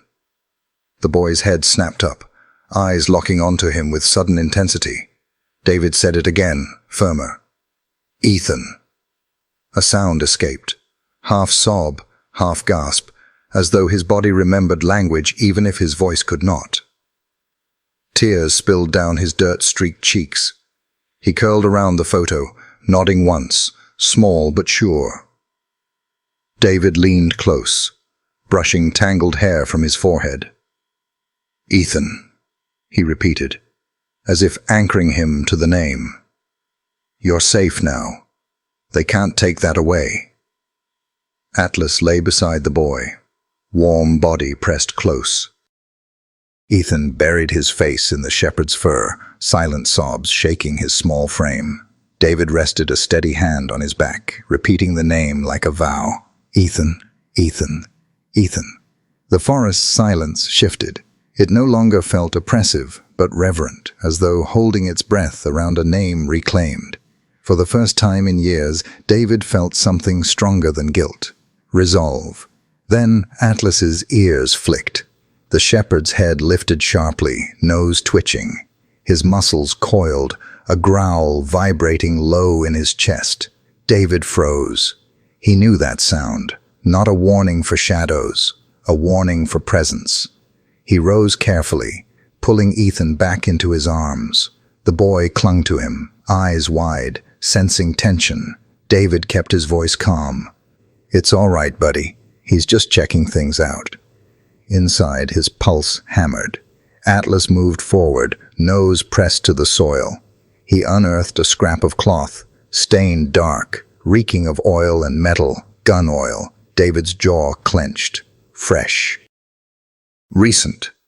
Circling wide. Atlas stopped at the cabin's wall, barking once, short and sharp. David swept his light down, half buried, a crowbar, grip slick with oil. Nearby, faint boot prints, drag marks. His stomach twisted. This place wasn't abandoned. It was alive. Atlas led him to debris stacked against the wall. Beneath it, a metal case. David flipped it open, and bile rose in his throat. Pliers. Duct tape. Rope coiled neat as snakes. Some stains. Some are waiting. He slammed it shut, chest burning. Ethan whimpered, face pressed into his chest. "Not anymore," David whispered fiercely. "Not while I'm here." Atlas growled deeper, body rigid, eyes locked on the tree line. David swept his light. Branches, mist, shifting shadows. For a heartbeat, he swore he saw movement, a figure pulling back just beyond reach. "They're close," he muttered. The photographs dug into his shoulder. The boy's heartbeat fluttered against him. Atlas's growl cut steady through the night, a compass needle pointing to danger. David didn't hesitate. He pulled Ethan tighter, voice resolute. "We're leaving. Now." Atlas barked once, moving ahead, body taut with warning. David followed, every step deliberate. Behind them, the cabin sat heavy with menace, a graveyard of proof. Ahead, the forest swallowed them whole, mist curling like smoke. But David no longer saw only ghosts in that silence. He saw a boy with a name, a promise, a second chance, and he would not fail it. The forest road was little more than a muddy scar carved through trees, but the glow of headlights cutting through the mist eased David Harper's shoulders. For the first time in hours, he wasn't completely alone. Atlas stood rigid beside him, amber eyes reflecting the beams of the squad cars. Only when the first vehicle rolled to a stop did his taut posture soften. Radios crackled, doors slammed, mundane sounds, but tonight they felt like lifelines. David shifted Ethan in his arms. The boy hadn't let go once. His fists clutched David's vest, as though the man himself were the only solid thing left in the world. Rescue hadn't stopped the trembling. It never did. Rescue was just the beginning of healing. "Harper!" Officer Daniels jogged toward him, flashlight bouncing.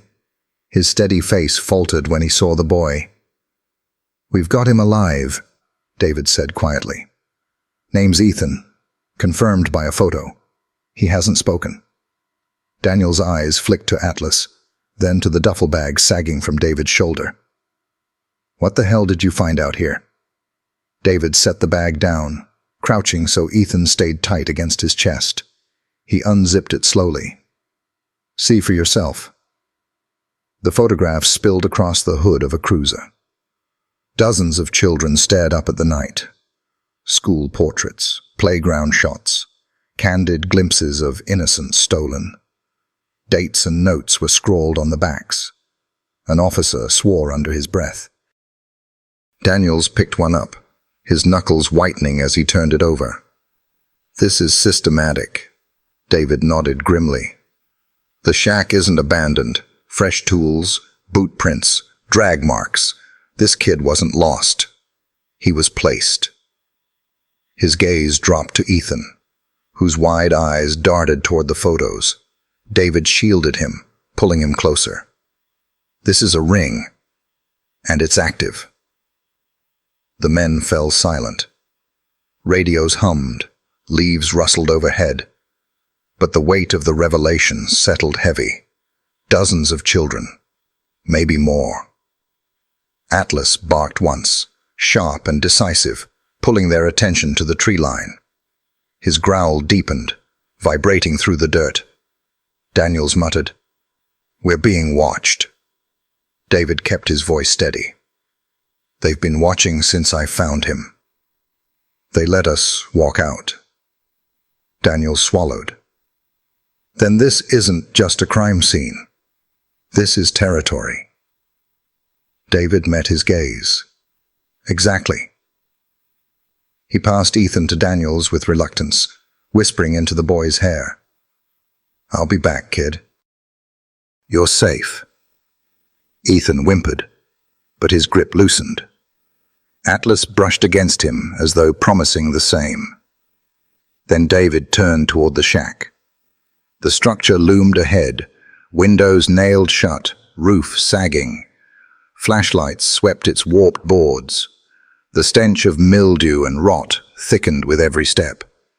David pushed the door open with his boot. Hinges screamed. Inside, dust hung like smoke. Broken furniture slumped. Cobwebs draped corners. To untrained eyes, it was ruin. To David, it was camouflage.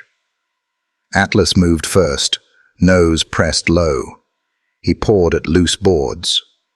David crouched, fingers tracing tool marks. "Crowbar," he ordered. The board groaned free, revealing a hollow cavity. Flashlights converged. A hush fell. Inside lay notebooks, maps, slips of paper. David pulled one free, pages lined with neat columns. Names, ages, dates, some crossed out, others underlined. Inventory. "God Almighty," Daniels breathed. David turned another page. More names. Some he recognized from bulletins, others never reported. Every line was a stolen life reduced to ink. He unfolded a map. Red X's marking abandoned buildings and forest clearings. This isn't random. This is logistics. Moving kids like pieces on a board. The air thickened. An older officer muttered, "This is a goddamn operation." Atlas pawed again, claws scraping metal. David pulled out a tin box. It rattled. The crowbar snapped the lock. Hundreds of photographs spilled out, bundled tight with rubber bands. Faces stared up, pleading silently across the years. Some were fresh, others faded. A catalogue. David's throat burned. He shut the box hard. Not one more. Silence clung to the shack, broken only by Atlas's growl. His ears were fixed on the back wall. The shepherd's body trembled with restraint.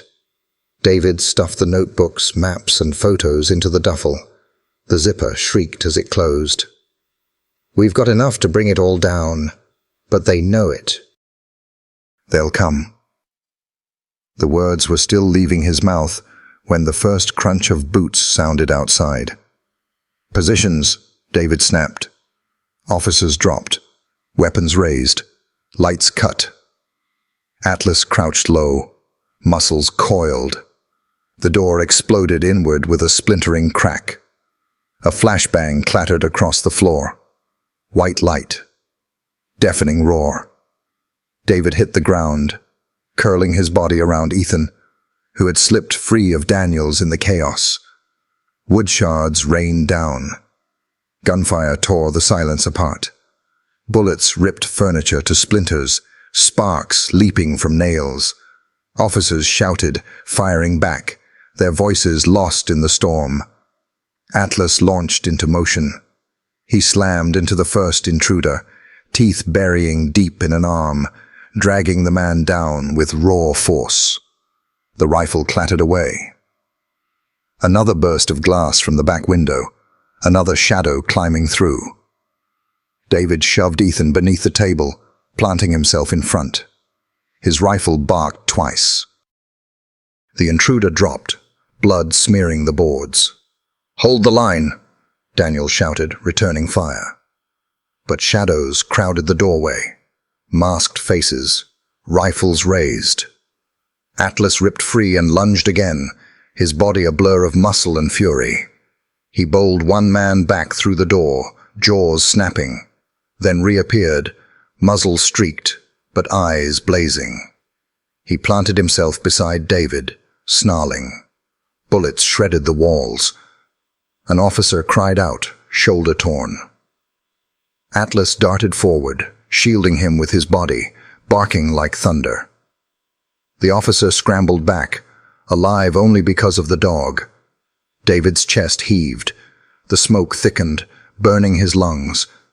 But under the table, Ethan's wide eyes never left him. Silent, trembling, but trusting. That trust seared through David like fire. He would not fail him. Not this time. Atlas lunged again, intercepting another attacker through the side window, teeth clamped on a wrist, dragging the weapon away. An officer shouted, "He saved me!" firing to cover. Bodies fell. The tide slowed. At last, the retreat came. Shadows melting into the forest, their footsteps fading into the mist. The shack stank of cordite and fear. Officers panted, uniforms shredded, faces pale. One was wounded but alive. All of them owed it to Atlas, who stood panting, chest heaving, muzzle streaked, but eyes still burning. David pulled Ethan from beneath the table. The boy clung instantly, face buried in his neck, photograph still clenched in one trembling fist. David pressed his cheek to the boy's hair, voice breaking into a vow. "You're safe. I swear it. You're safe."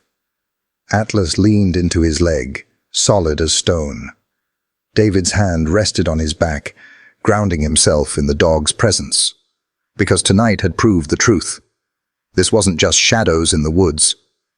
It was war. And they had only survived the first battle. Smoke clung to the rafters of the shack, curling in lazy ribbons through jagged holes carved by gunfire. The sharp tang of gunpowder lingered, burned into every breath. Outside, the forest had gone unnaturally still, as if the night itself held its breath after the storm.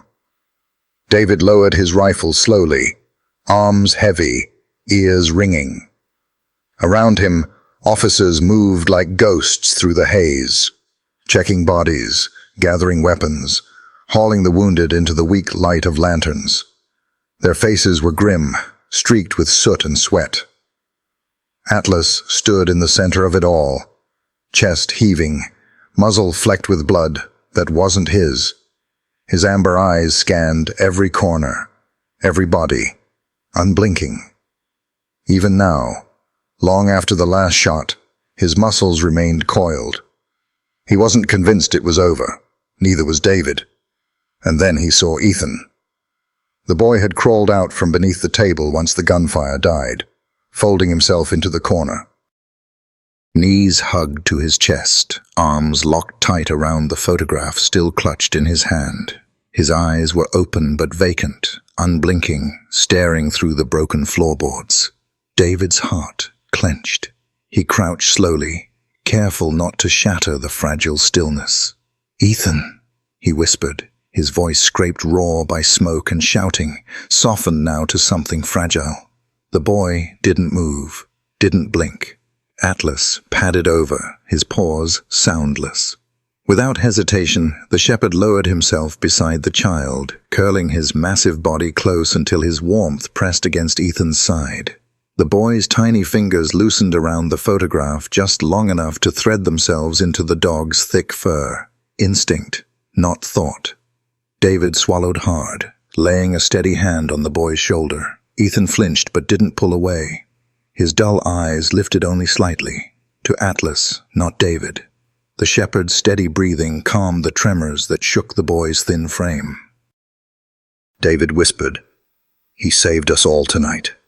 You can trust him." Atlas rested his chin on Ethan's knee, tail thumping once against the floorboards. Ethan's lips parted as if to speak, but no sound came. Only silence. David wanted to rage at that silence, at the cruelty that had stolen a child's voice. Instead, he leaned closer, murmuring, "You're here. That's what matters. You're still here." The boy blinked at last, slow and heavy, then buried his face in Atlas's fur. The shepherd shifted, wrapping himself around Ethan like a living wall. David exhaled, shoulders sagging with equal parts relief and fury. From the doorway, Daniels appeared. His voice was hushed, almost reverent in the smoke. Perimeter secured. Bodies outside. Weapons too. But this... His eyes flicked to the duffel of evidence slumped at David's feet. "This is bigger than we thought. Organized. Funded. Protected." David rose slowly, though his hand lingered on Ethan's shoulder. "I know," he said, his voice carrying a weight deeper than duty. "And we're going to tear it apart." Daniels studied him, then nodded once. Hours later, the precinct in Maplewood had become a war room. Rain hammered the windows in relentless sheets, thunder rolling, as if the heavens themselves demanded justice. In the conference room, David dropped the duffel bag onto the center table. The wood creaked beneath its weight. Officers gathered in silence, eyes drawn to it like moths to flame. Daniels shut the door, locking out the noise from the bullpen.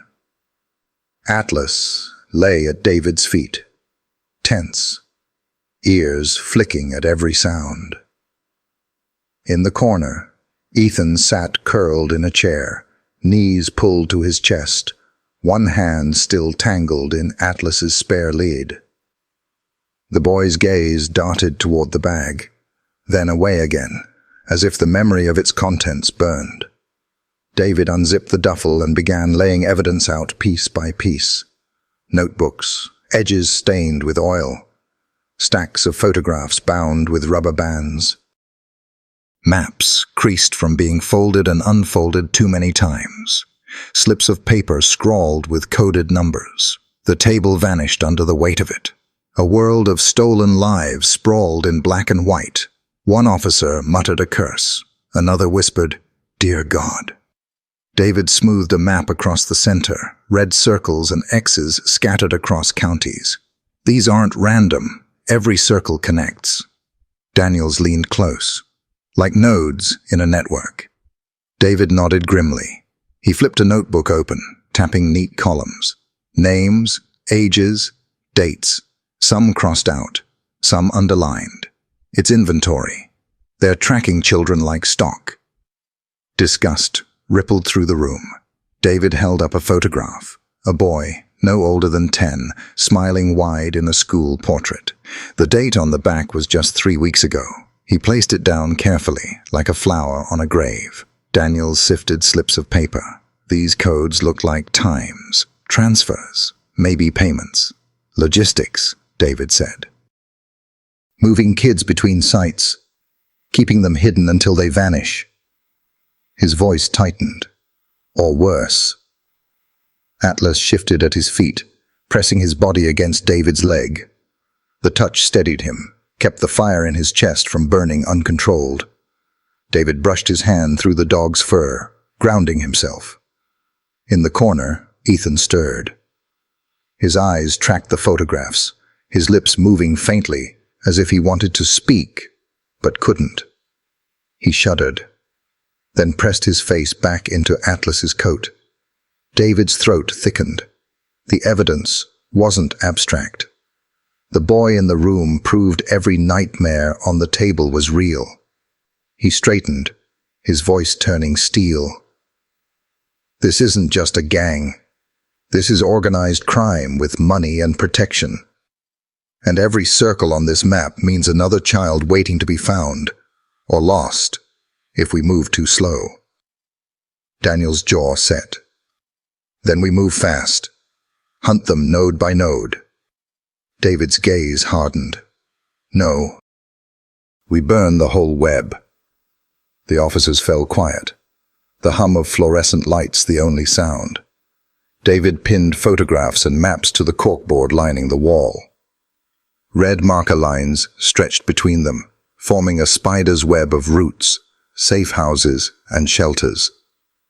By the time he stepped back, the mosaic was undeniable, a network pulsing like veins, and in the center, an empty space. A hub yet to be revealed. Daniels flipped through the last bundle of photographs. Halfway through, he froze. Harper. His voice dropped. David turned. One look at his partner's face made his gut clench. Daniels held up a glossy photo from a gala.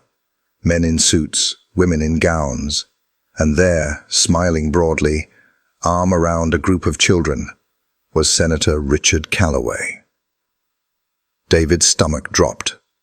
He snatched the photo, his hand shaking despite his control. The senator's square jaw, slick hair, practiced smile, unmistakable. Behind him, a banner read, "Future Bright Foundation, Charity Homes for Children, Charity Homes." David flipped the photo over. On the back, the same hurried scrawl as the others. Names, dates. 2 already circled in red on their evidence wall. Daniels whispered, "It goes all the way up." The room fell silent, except for the storm hammering the glass. David's grip bent the edges of the photo. Rage burned through him hotter than any firefight. Shelters meant to protect them, he said hoarsely, were feeding them into the system. Atlas growled low, the sound vibrating through the floor. Ethan flinched, then surprised them all. Instead of shrinking, he reached forward, trembling fingers brushing the photograph.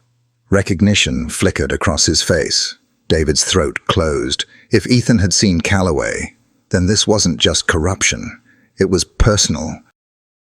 Daniels muttered, "We've been chasing shadows," while the man smiling for cameras downtown orchestrated the whole damn thing. David pinned the senator's photo to the center of the board. The politician's grin glared down from a grotesque centerpiece, surrounded by children's faces. "We can't touch him," one officer said quietly. "Not without airtight proof. He'll bury us the second we try." David's jaw set. "Then we get proof. Every name, every trail. We tighten the net until he can't slip free. Until even his protectors can't look away." Atlas barked once, sharp as a vow. Ethan whispered nothing, but his lips formed a single word. David read it.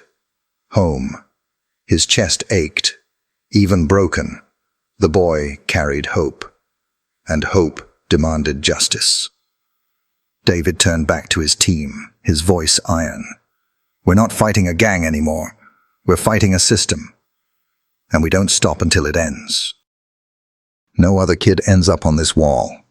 The storm pounded harder, but inside the precinct, resolve hardened like steel. The war had a face now, and David Harper would not stop until it fell.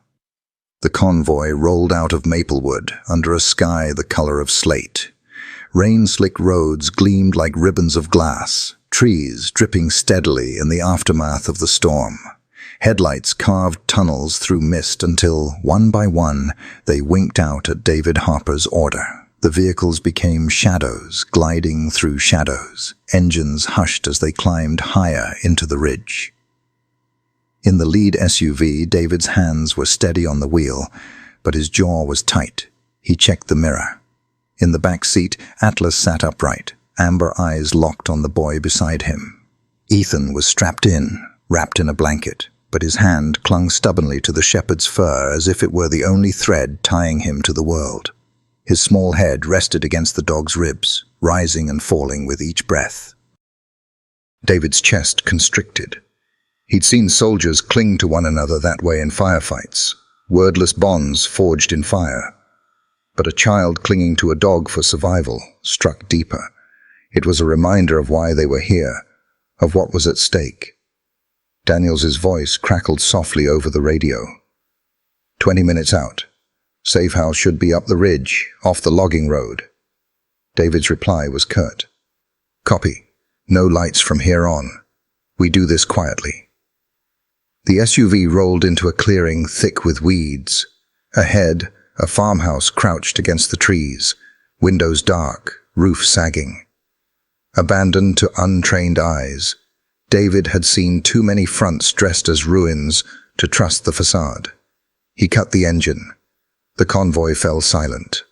Daniels joined him at the hood, breath pluming in the cold. The place looks dead.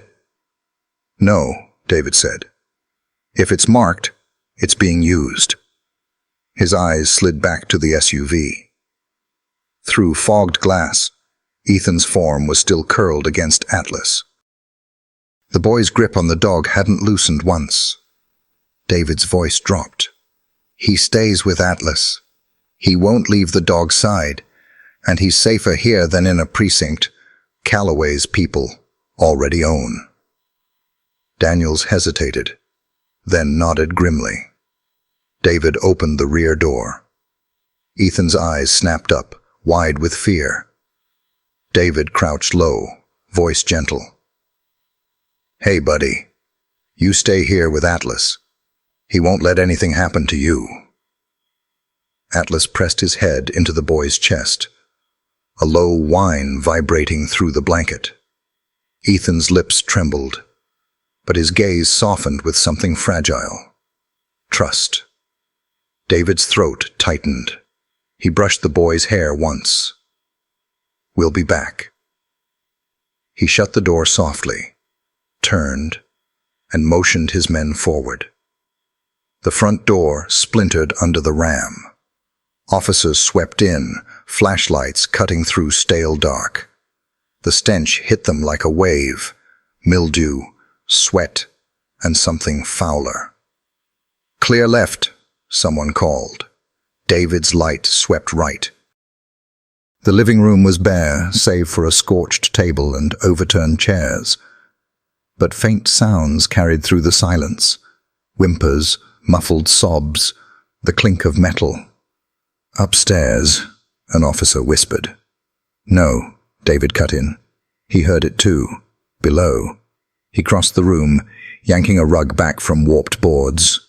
Hinges glinted. A hatch. He pulled it open. Foul air rushed up. Urine, rot, despair.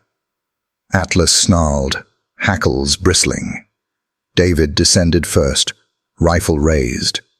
His light pierced the cellar, and the sight froze him. Children, huddled against concrete walls, eyes wide and hollow, clothes hung in tatters. Some clutched each other, trembling. Others sat motionless, stares emptied of belief. Padlocks and chains lay broken at the door, where officers had forced entry. No one moved. Even veteran cops stood stunned at the cruelty of it. David lowered his weapon, hands open. "It's all right," he said softly. "You're safe now." The children shrank back, staring like cornered animals. Then Atlas stepped forward, lowering himself to the floor, tail sweeping low. He whined softly, resting his head against the ground. A little girl peeked from behind an older boy. After a long beat, she crawled forward, reaching a thin hand into his fur. Atlas stayed still. Her breath steadied. The dam broke. One by one, children edged closer, clutching at the shepherd, burying faces in his coat. Atlas endured it all, motionless except for a glance back at David. "They trust me first. Then you." David knelt, voice rough. "You're safe. No one will hurt you again." Behind him, Daniels whispered, "How many basements like this are there?" David didn't answer. He couldn't. He checked the children one by one, skin fever-hot, wrists raw from rope, bruises dark on thin arms. Each face seared itself into him. He barked orders for medics, his voice shaking with controlled fury. Atlas lay in the center of them, a living anchor. A boy leaned against his side and fell asleep instantly, soothed by the steady heartbeat beneath his ear. David lifted one of the smaller children, barely any weight at all. "You're safe," he whispered. "I swear it." Hours later, the farmhouse kitchen stank of damp plaster and blood. Officers had secured weapons, dragged bodies, and hauled the rescued into waiting vans. But one prisoner remained, a wiry man cuffed to a chair, dirt and blood streaking his grin. David stood across from him, Atlas planted at his side. Daniels leaned against the counter, rifle loose but ready. "You think this raid means anything?" The thug spat. "You save a few kids, and they'll take a dozen more next week. You can't win. They own this town. The courts, the cops, the council. Hell, half your buddies probably answer to them already." Daniels bristled, but David silenced him with a hand. He circled the chair once, then leaned down, his voice low. "Who are they?" The man chuckled, hollow. "You already know, that smiling bastard on your wall, Calloway. He's not the tip of the iceberg. He is the iceberg, and you're standing on it while it cracks." The words landed heavy. Even Daniels shifted, jaw tight. David's eyes burned. "Then give me names, locations." "Why would I?" the man sneered. "You don't beat people who write the rules." Atlas growled, low and steady, teeth flashing white. The thug's grin faltered. David crouched until his gaze cut sharp as glass. "You made one mistake. You think power wins. But you've never seen what happens when men like me decide not to stop. When dogs like him decide to hunt until there's nothing left." The thug spat blood, but his voice cracked. "They'll come for you, for your men, for that boy clinging to your mutt. He's leverage, and they'll use him until he breaks." The words stabbed deep. David's fists clenched, every muscle screaming for release. But Atlas's steady presence anchored him. Instead, David leaned closer, voice like steel drawn from fire. "You just told me what I needed to know. You're afraid, and when your bosses learn I've seen their faces, they'll be afraid too." He straightened. "Get him out of my sight. Keep him breathing long enough to testify." Officers dragged the man out, his curses echoing down the hall. Daniels exhaled, weary. "Harper, If they own the courts, the council, this is a war we can't win. David's gaze shifted through the doorway. In the main room, Ethan sat on the floor, clinging to Atlas, his face buried in the shepherd's coat. The sight hardened David's resolve like tempered steel. "We don't choose wars," he said quietly. "We fight the ones that land on our doorstep. And this one isn't over until that boy, and every kid on that wall, is safe." Atlas lifted his head at David's voice, ears pricked. Ethan stirred faintly, tightening his grip in the dog's fur. David turned back to Daniels, eyes like fire.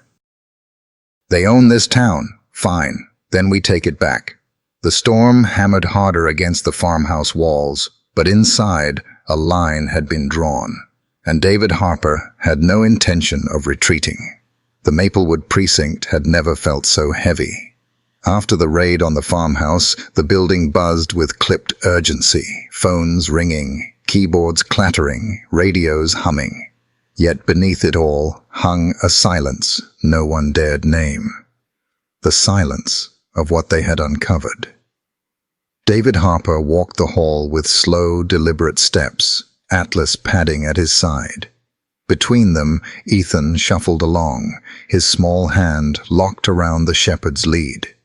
He hadn't spoken since they pulled him from that rotting sofa in the woods. Not a word, only wide eyes, trembling breaths, and the desperate grip of a child who knew too well how fragile safety was. David guided him into an unused interview room. The walls were bare, the light soft compared to the harsh fluorescence outside. A single table stood in the center, with 2 chairs close together. David sat, and motioned gently for Ethan to take the other. Atlas settled between them, lowering his chin onto the boy's knee. For a long while, they sat in silence. David didn't push. Silence, he knew, could be its own language. For a child, silence wasn't defiance. It was survival. He slid a paper cup of water across the table. Ethan stared at it, then at David, then at Atlas. Finally, with trembling fingers, he lifted it. He sipped slowly, eyes darting to the door, as if afraid someone might burst in to take it away. David leaned forward, voice soft. "No one's going to hurt you here, Ethan. Not while I'm around. Not while Atlas is around." The boy's gaze flickered at his name. His lips parted, but no sound came. He dropped his eyes quickly, shame clouding his face. Atlas pressed harder against him, and Ethan's hand sank into the shepherd's fur. His breathing slowed, steadied. David felt his throat tighten. "I hate what they did to you," he whispered. "But you don't have to carry it alone anymore. You're safe now. You're home." The word lingered in the air like a spark. Home. Ethan froze. His small hand tightened in Atlas's coat. His lips trembled. And then, rasping from a throat unused to words, a whisper broke free. Home. It was no louder than a breath, but to David it thundered like a cannon. His chest constricted, a tear breaking free despite himself. He reached slowly across the table, brushing the boy's arm. "You said it," he whispered, raw with awe. "You said it, buddy." Ethan's wide eyes lifted to his, wet but unflinching. His lips formed the word again, steadier this time. Home. Atlas gave a soft whine, pressing closer. David bowed his head, tears slipping freely. That single word carried more weight than any battle he'd ever fought. It was a survival given voice. "You're going home," David vowed, steadying himself. "I promise." The boy leaned into Atlas then, burying his face in the dog's fur. His shoulders stilled. For the first time since the forest, he looked less like a shadow and more like a child. Daniels opened the door quietly, paused at the sight, then closed it again without a word. The moment was sacred. Later, they set up a cot in a small holding room. Ethan sat cross-legged, blanket draped over his shoulders. He hadn't spoken again, but the emptiness had faded from his eyes. His gaze lingered on Atlas, who stretched out across the floor like a living shield. David watched from a chair in the corner. He didn't interfere. Healing wasn't forced. It was allowed. Ethan shifted, bare feet brushing the cold tile. Slowly, tentatively, he reached toward Atlas. His fingers hovered, then dropped into the thick fur. At first he clutched, desperate. Then, slowly, the grip softened into a gentle stroke. Atlas lifted his head, amber eyes patient. A low whine escaped him, almost an invitation. Ethan slid off the cot, blanket trailing behind him, and curled against the shepherd's side. Atlas adjusted, rolling slightly to make room. His tail thumped once, slow and steady, before settling again. For the first time, Ethan exhaled without trembling. Within minutes, his breathing synced with the dog's rhythm. His eyelids fluttered shut. Sleep claimed him. David closed his eyes briefly, memorizing the sight. A boy wrapped in a dog's warmth, finally at peace. He draped the blanket more securely around Ethan's shoulders, brushed a strand of hair from his forehead, then sat back. Atlas's gaze met his in the dim light. Man and dog understood. The child had chosen. David whispered, "We'll get him through this. Together." By dawn, the precinct had shifted gears. The storm outside had broken, leaving the tech room heavy with the hum of servers and the glow of monitors. Officers crowded in as Riley, the young technician, hammered at a keyboard. The hard drive from the cabin blinked steadily on the desk. "This encryption isn't standard," Riley muttered. "Military grade, layered with custom code. Whoever built this knew what they were protecting." "Can you crack it?" Daniels asked. "If I couldn't, I wouldn't be here." Riley's fingers flew. "But every second we waste is a second they use to scatter." David's gaze flicked to the hallway. Ethan sat just outside the door, blankets still draped around him. Atlas pressed close. The boy's hand absently stroked the shepherd's fur, his face calmer than it had been in days. David turned back to the monitor. "Do it." Minutes stretched into an hour. Finally, Riley leaned back, exhaling. "I'm in." The room leaned forward as folders spilled open across the screen. Innocuous names, until Riley clicked deeper. Photos. Hundreds of them. Children stared back from the glow, some already on their evidence wall, others new. Metadata filled the margins. Dates, times, locations. Daniel swore under his breath. Riley dug further. Spreadsheets appeared. Rows of names and numbers, codes cross-referenced with maps. "This isn't chaos," Riley said grimly. "It's logistics. A pipeline." He highlighted a cluster. "These are active. They match the red X's on the maps. Warehouses, farmhouses, an old mill by the river. Transfers scheduled for today." The room froze. "They're moving kids now?" Daniels asked, his voice low. Riley nodded. "If we don't hit these sites fast, they'll vanish." David forced his fury into focus. "Mobilize everyone. Task force, feds, anyone not on Calloway's payroll. We hit every site simultaneously." He crouched by Ethan, lowering his voice. "We're going to find them. I promise." The boy's fingers clenched in Atlas's fur. His lips moved around a word too soft to hear. Atlas whined low, steadying him. Riley's voice broke the silence. "It's worse than we thought. This spans 3 states. They've built an infrastructure." David rose slowly, his face iron. "Then we tear it down. Every link. Every hand that touched it." He turned to his men, their faces pale but resolute. "This is no longer just an investigation. It's a rescue mission. We move fast, we move hard, and we don't stop until every child is safe."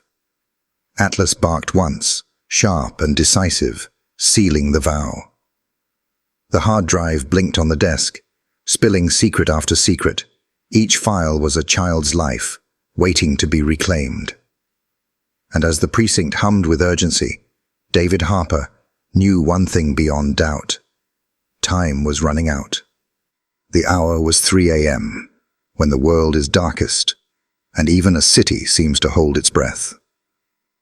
A convoy of unmarked vehicles rolled silent through Maplewood's industrial district, headlights blacked out, engines purring low like predators on the prowl. The abandoned factories loomed like skeletons against the night sky, their broken windows gaping like dead eyes. David Harper sat in the lead SUV, jaw tight, hand resting on the stock of his rifle. In the back seat, Atlas stood poised, amber eyes locked on the silhouette of their target. Every muscle in the German shepherd's frame trembled with readiness. Not fear, but instinct sharpened to a knife's edge. The convoy halted half a block away. Officers spilled out, boots quiet on cracked pavement. No one spoke. The only sounds were the rustle of gear and the steady drip of water from rusted pipes. David gave a hand signal. The team fanned out, moving like shadows. He glanced at Daniels, who nodded grimly, then looked down at Atlas. "Your lead, partner," he whispered. Atlas pricked his ears and padded forward, nose low, tail rigid. His body became the team's compass, every twitch of his head tightening the line of men behind him. They slipped through a gap in the chain-link fence and crossed into the factory's shadow. The main doors were chained, but a side entrance hung ajar, its lock snapped. David crouched low, scanning. Atlas sniffed, then gave a deep, urgent growl. Confirmed. 2 officers widened the gap, and the team flowed inside. Dust and oil thickened the air. Moonlight fractured through broken panes, striping the vast floor in silver. Rusted machines loomed, their hulks carving pools of shadow. Atlas wove between them, paws silent on the concrete. Halfway across, he froze. His nostrils flared. The growl that followed rolled low and steady, vibrating through the floor. David's fist shot up. The team halted, rifles raised. From the far corner, faint light glowed beneath a collapsed stairwell. David advanced. Atlas pressed tight to his leg. Behind the scrap metal lay a steel door, a hideout within the hideout. Charges were set. The air thickened with anticipation. David crouched beside Atlas, hand brushing his neck. "Stay sharp, boy. This is it." The charges blew. The door shrieked open, smoke curling outward as officers surged through. What met them froze David's blood. Rows of cots lined the chamber beyond, some empty, others holding children. Small figures huddled under thin blankets, faces pale, eyes wide in the blinding beams of flashlights. Their whimpers cut through the gun smoke, fragile and heart-shattering. But men were there too, armed, scrambling for weapons. The firefight erupted in an instant. Muzzle flashes lit the chamber. Bullets ricocheted off steel, sparks showering the walls. "Contact front," Daniels roared. Atlas launched before the words had faded, a blur of muscle and fury. His jaws clamped down on a gunman's wrist, dragging him to the floor before he could fire. The man screamed, his rifle clattering away. David moved like lightning, firing precise bursts, covering his team as they spread out. The chamber shook with violence, but his command cut clear. "Get to the kids." Two officers broke formation, throwing themselves between the cots and the chaos. They herded children toward the breach, shielding them with their bodies. The little ones moved sluggishly, dazed and weak, but their eyes fixed on the dog fighting like a storm in their defense. Hope flickered where none had been. The firefight dragged into endless minutes. One by one, the gunmen fell. Silence returned, broken by sobs. David's chest heaved as he scanned the chamber. His men alive, children trembling, but breathing. Atlas padded back, muzzle flecked but eyes sharp, body still quivering with readiness. "Good boy," David whispered, crouching to press a hand against his neck. "You did it." Daniels appeared, face pale. "We've got them, but this is just one site."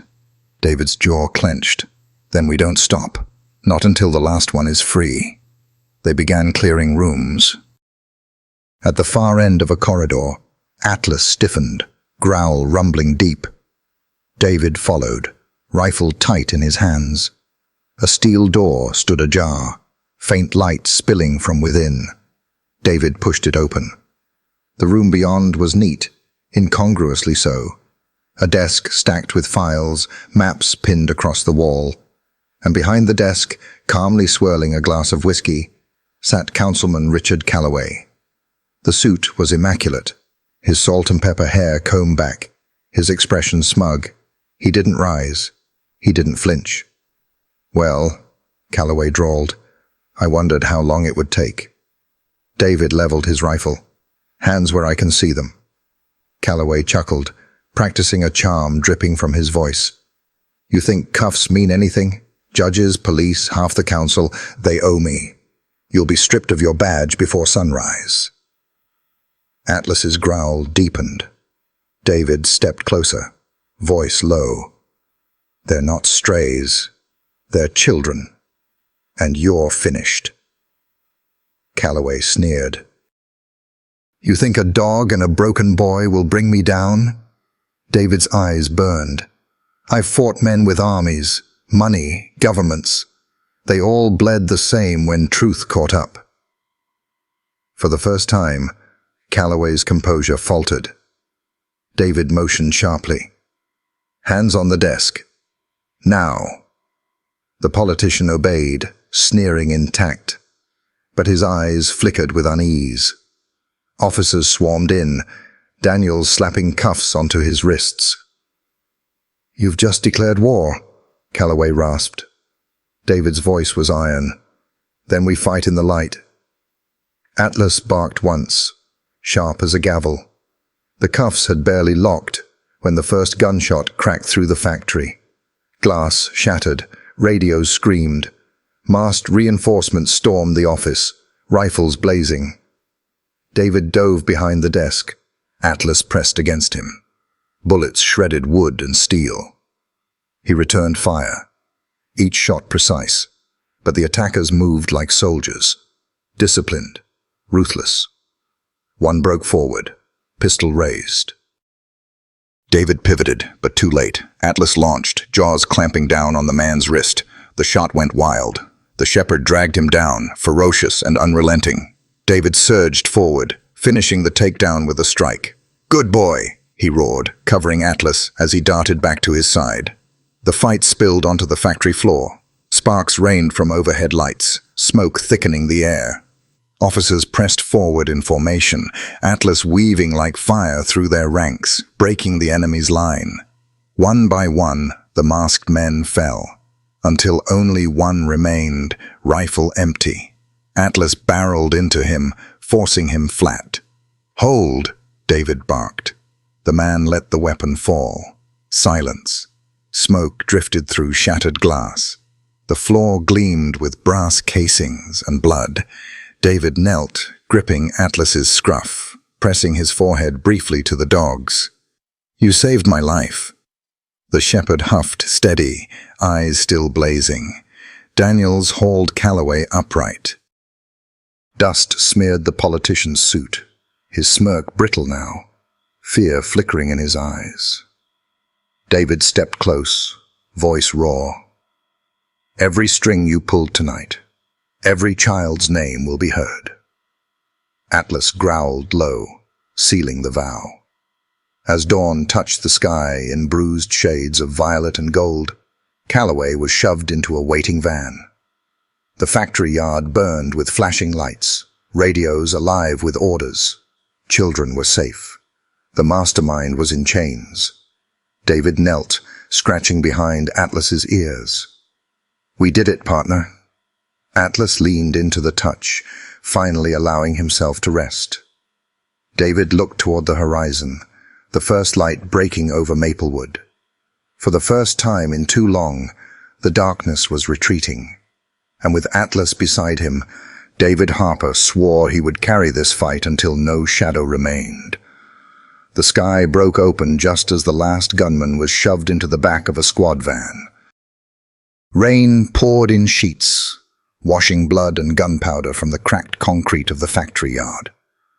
Red and blue lights pulsed through the downpour, flashing against the walls like the heartbeat of justice, reclaiming a place long surrendered to shadows. David Harper stood at the center of it all, rain soaking through his clothes, hair plastered to his forehead. His rifle hung heavy at his side, no longer needed. For now. Officers shouted orders into radios, boots splashed in puddles, and medics hurried between vans with stretchers. Yet beneath the storm's roar, one sound cut through, the cries of children. Fragile voices, rising from the dark, like sparks refusing to die. David's gaze found Ethan. The boy stood near an ambulance, dwarfed by the storm, but not alone. Atlas was there, drenched, steady, his body planted like an anchor in the chaos. Ethan clung to him with both arms, his face buried in wet fur. His knuckles were white, his thin frame trembling, but there was no fear in the grip, only the desperate certainty that he would never let go. David's chest tightened. He crouched in front of the boy, brushing a soaked strand of hair from his forehead. "You're safe now," he said softly, voice steady despite the storm. "It's over." Ethan lifted his face. His eyes were wide, glassy, reflecting the flash of emergency lights. His lips parted, but no words came. Instead, he pressed himself tighter against Atlas, drawing steadiness from the shepherd's immovable presence. David didn't push. The boy didn't need promises. He needed proof, and Atlas's steady weight was proof enough. Behind them, Daniels approached, rain dripping from his cap. "We've got Calloway in custody. Evidence secured. Task force is already moving on the other sites." David nodded, though his eyes never left Ethan. "Good, but we're not done. Not until every last child is found." Daniels followed his gaze, his hardened expression softening at the sight of the boy, clutching the shepherd. "Then we don't stop." David stood slowly and offered his hand to Ethan. The boy hesitated, then slipped his small, cold fingers into David's palm, never releasing Atlas with the other. "That's all right," David said, smiling faintly through exhaustion. "You can hold on to both of us." Together, they walked toward the ambulance. Officers parted as they passed, a man, a child, and the dog who had carried them all through hell. Behind them, the factory loomed like a gutted beast, its secrets finally dragged into the light. Rain hammered the ruins clean, but David knew this was only the beginning. The battle was won. The war had just begun. The hospital was alive with urgency but not chaos. Nurses moved briskly through white halls, fluorescent lights humming softly above. The storm outside had broken, but inside the air still carried its own weight. The scent of antiseptic, the murmur of voices, the hush of lives pulled back from the brink. David sat in the pediatric wing's waiting room, Exhaustion pressed deep into his bones. Scrubs clung to him where wet clothes had been stripped away. At his feet, Atlas lay stretched out, chest rising steady, eyes half closed, but never sleeping. Through the glass, David watched Ethan on a hospital bed. A nurse moved gently around him, cleaning cuts, checking vitals. The boy endured it all in silence, his wide eyes flicking often toward the door, toward Atlas. Each time he found the shepherd watching, his shoulders eased, the tether held. A doctor slipped out quietly, clipboard in hand. He's underweight, dehydrated, malnourished, no broken bones. He'll need time, therapy, patience. But he's stable. David nodded. Time will give him. Inside the room, Ethan sat propped against pillows, dwarfed by sheets. David crouched by the bed, speaking softly. They're just making sure you're all right. Nothing scary. The boy didn't answer. His eyes flicked to Atlas, who padded closer and placed his chin gently on the mattress. Ethan's trembling hand sank into thick fur, holding fast. Minutes stretched, quiet except for the steady beep of monitors. Then, in a whisper, raw and tentative, Ethan breathed a single word. David. It was fragile, barely sound. But to David it struck like thunder. His heart slammed. He leaned closer. Say that again? The boy swallowed, his lips trembling. David. Clearer this time, though still faint. Tears blurred David's vision. He reached, brushing the boy's hair gently back. That's right. I'm David. And you're Ethan. For the first time, the boy's gaze lifted without fear. Atlas whined softly, pressing closer as if to affirm it. Ethan clung to his fur, whispering the name again, testing it like a seed breaking ground. David. David bowed his head, a tear slipping free. You don't know how strong you are, buddy. Saying that, it means everything. The boy's lips shaped one more word, silent but clear. Home. David's throat ached. He bent lower, whispering, We'll get you there. Wherever home needs to be, we'll find it. By dawn, the storm had passed. David stood outside the hospital, the horizon painted in bruised pink and gold.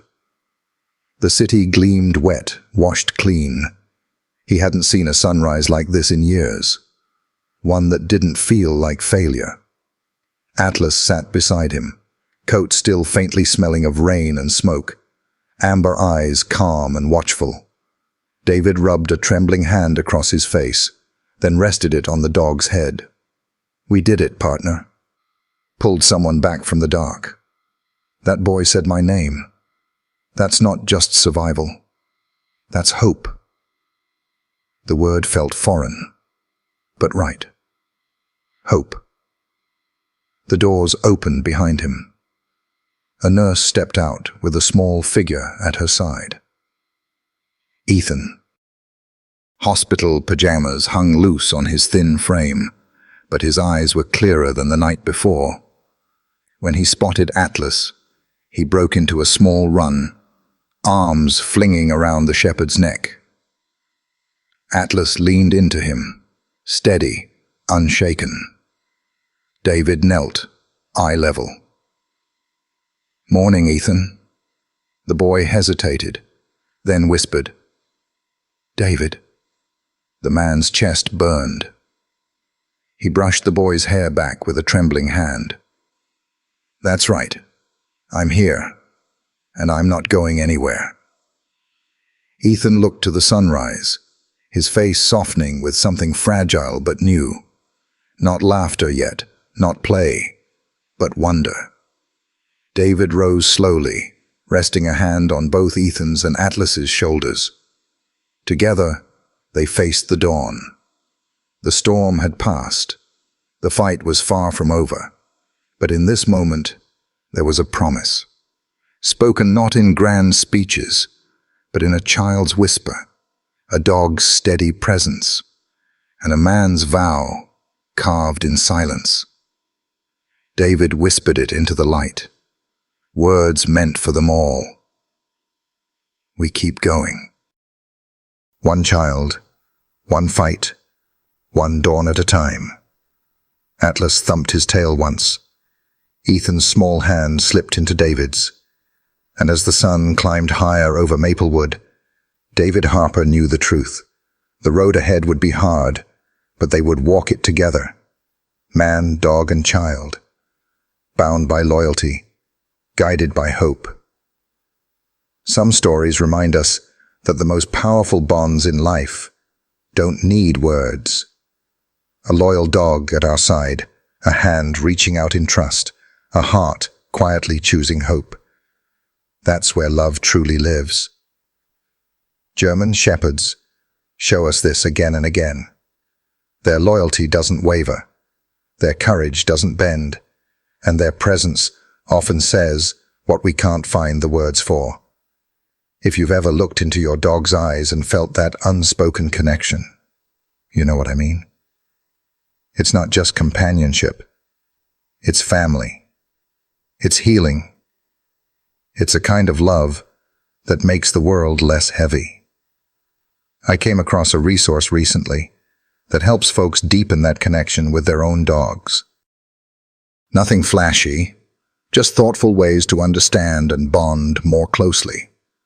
If that speaks to you, it might be worth exploring. At the end of the day, all I hope is that you keep cherishing the moments with your dog. The quiet ones, the playful ones, the ones that become memories. They're what matter most. Take care of yourself, and give your four-legged friend an extra pat for me.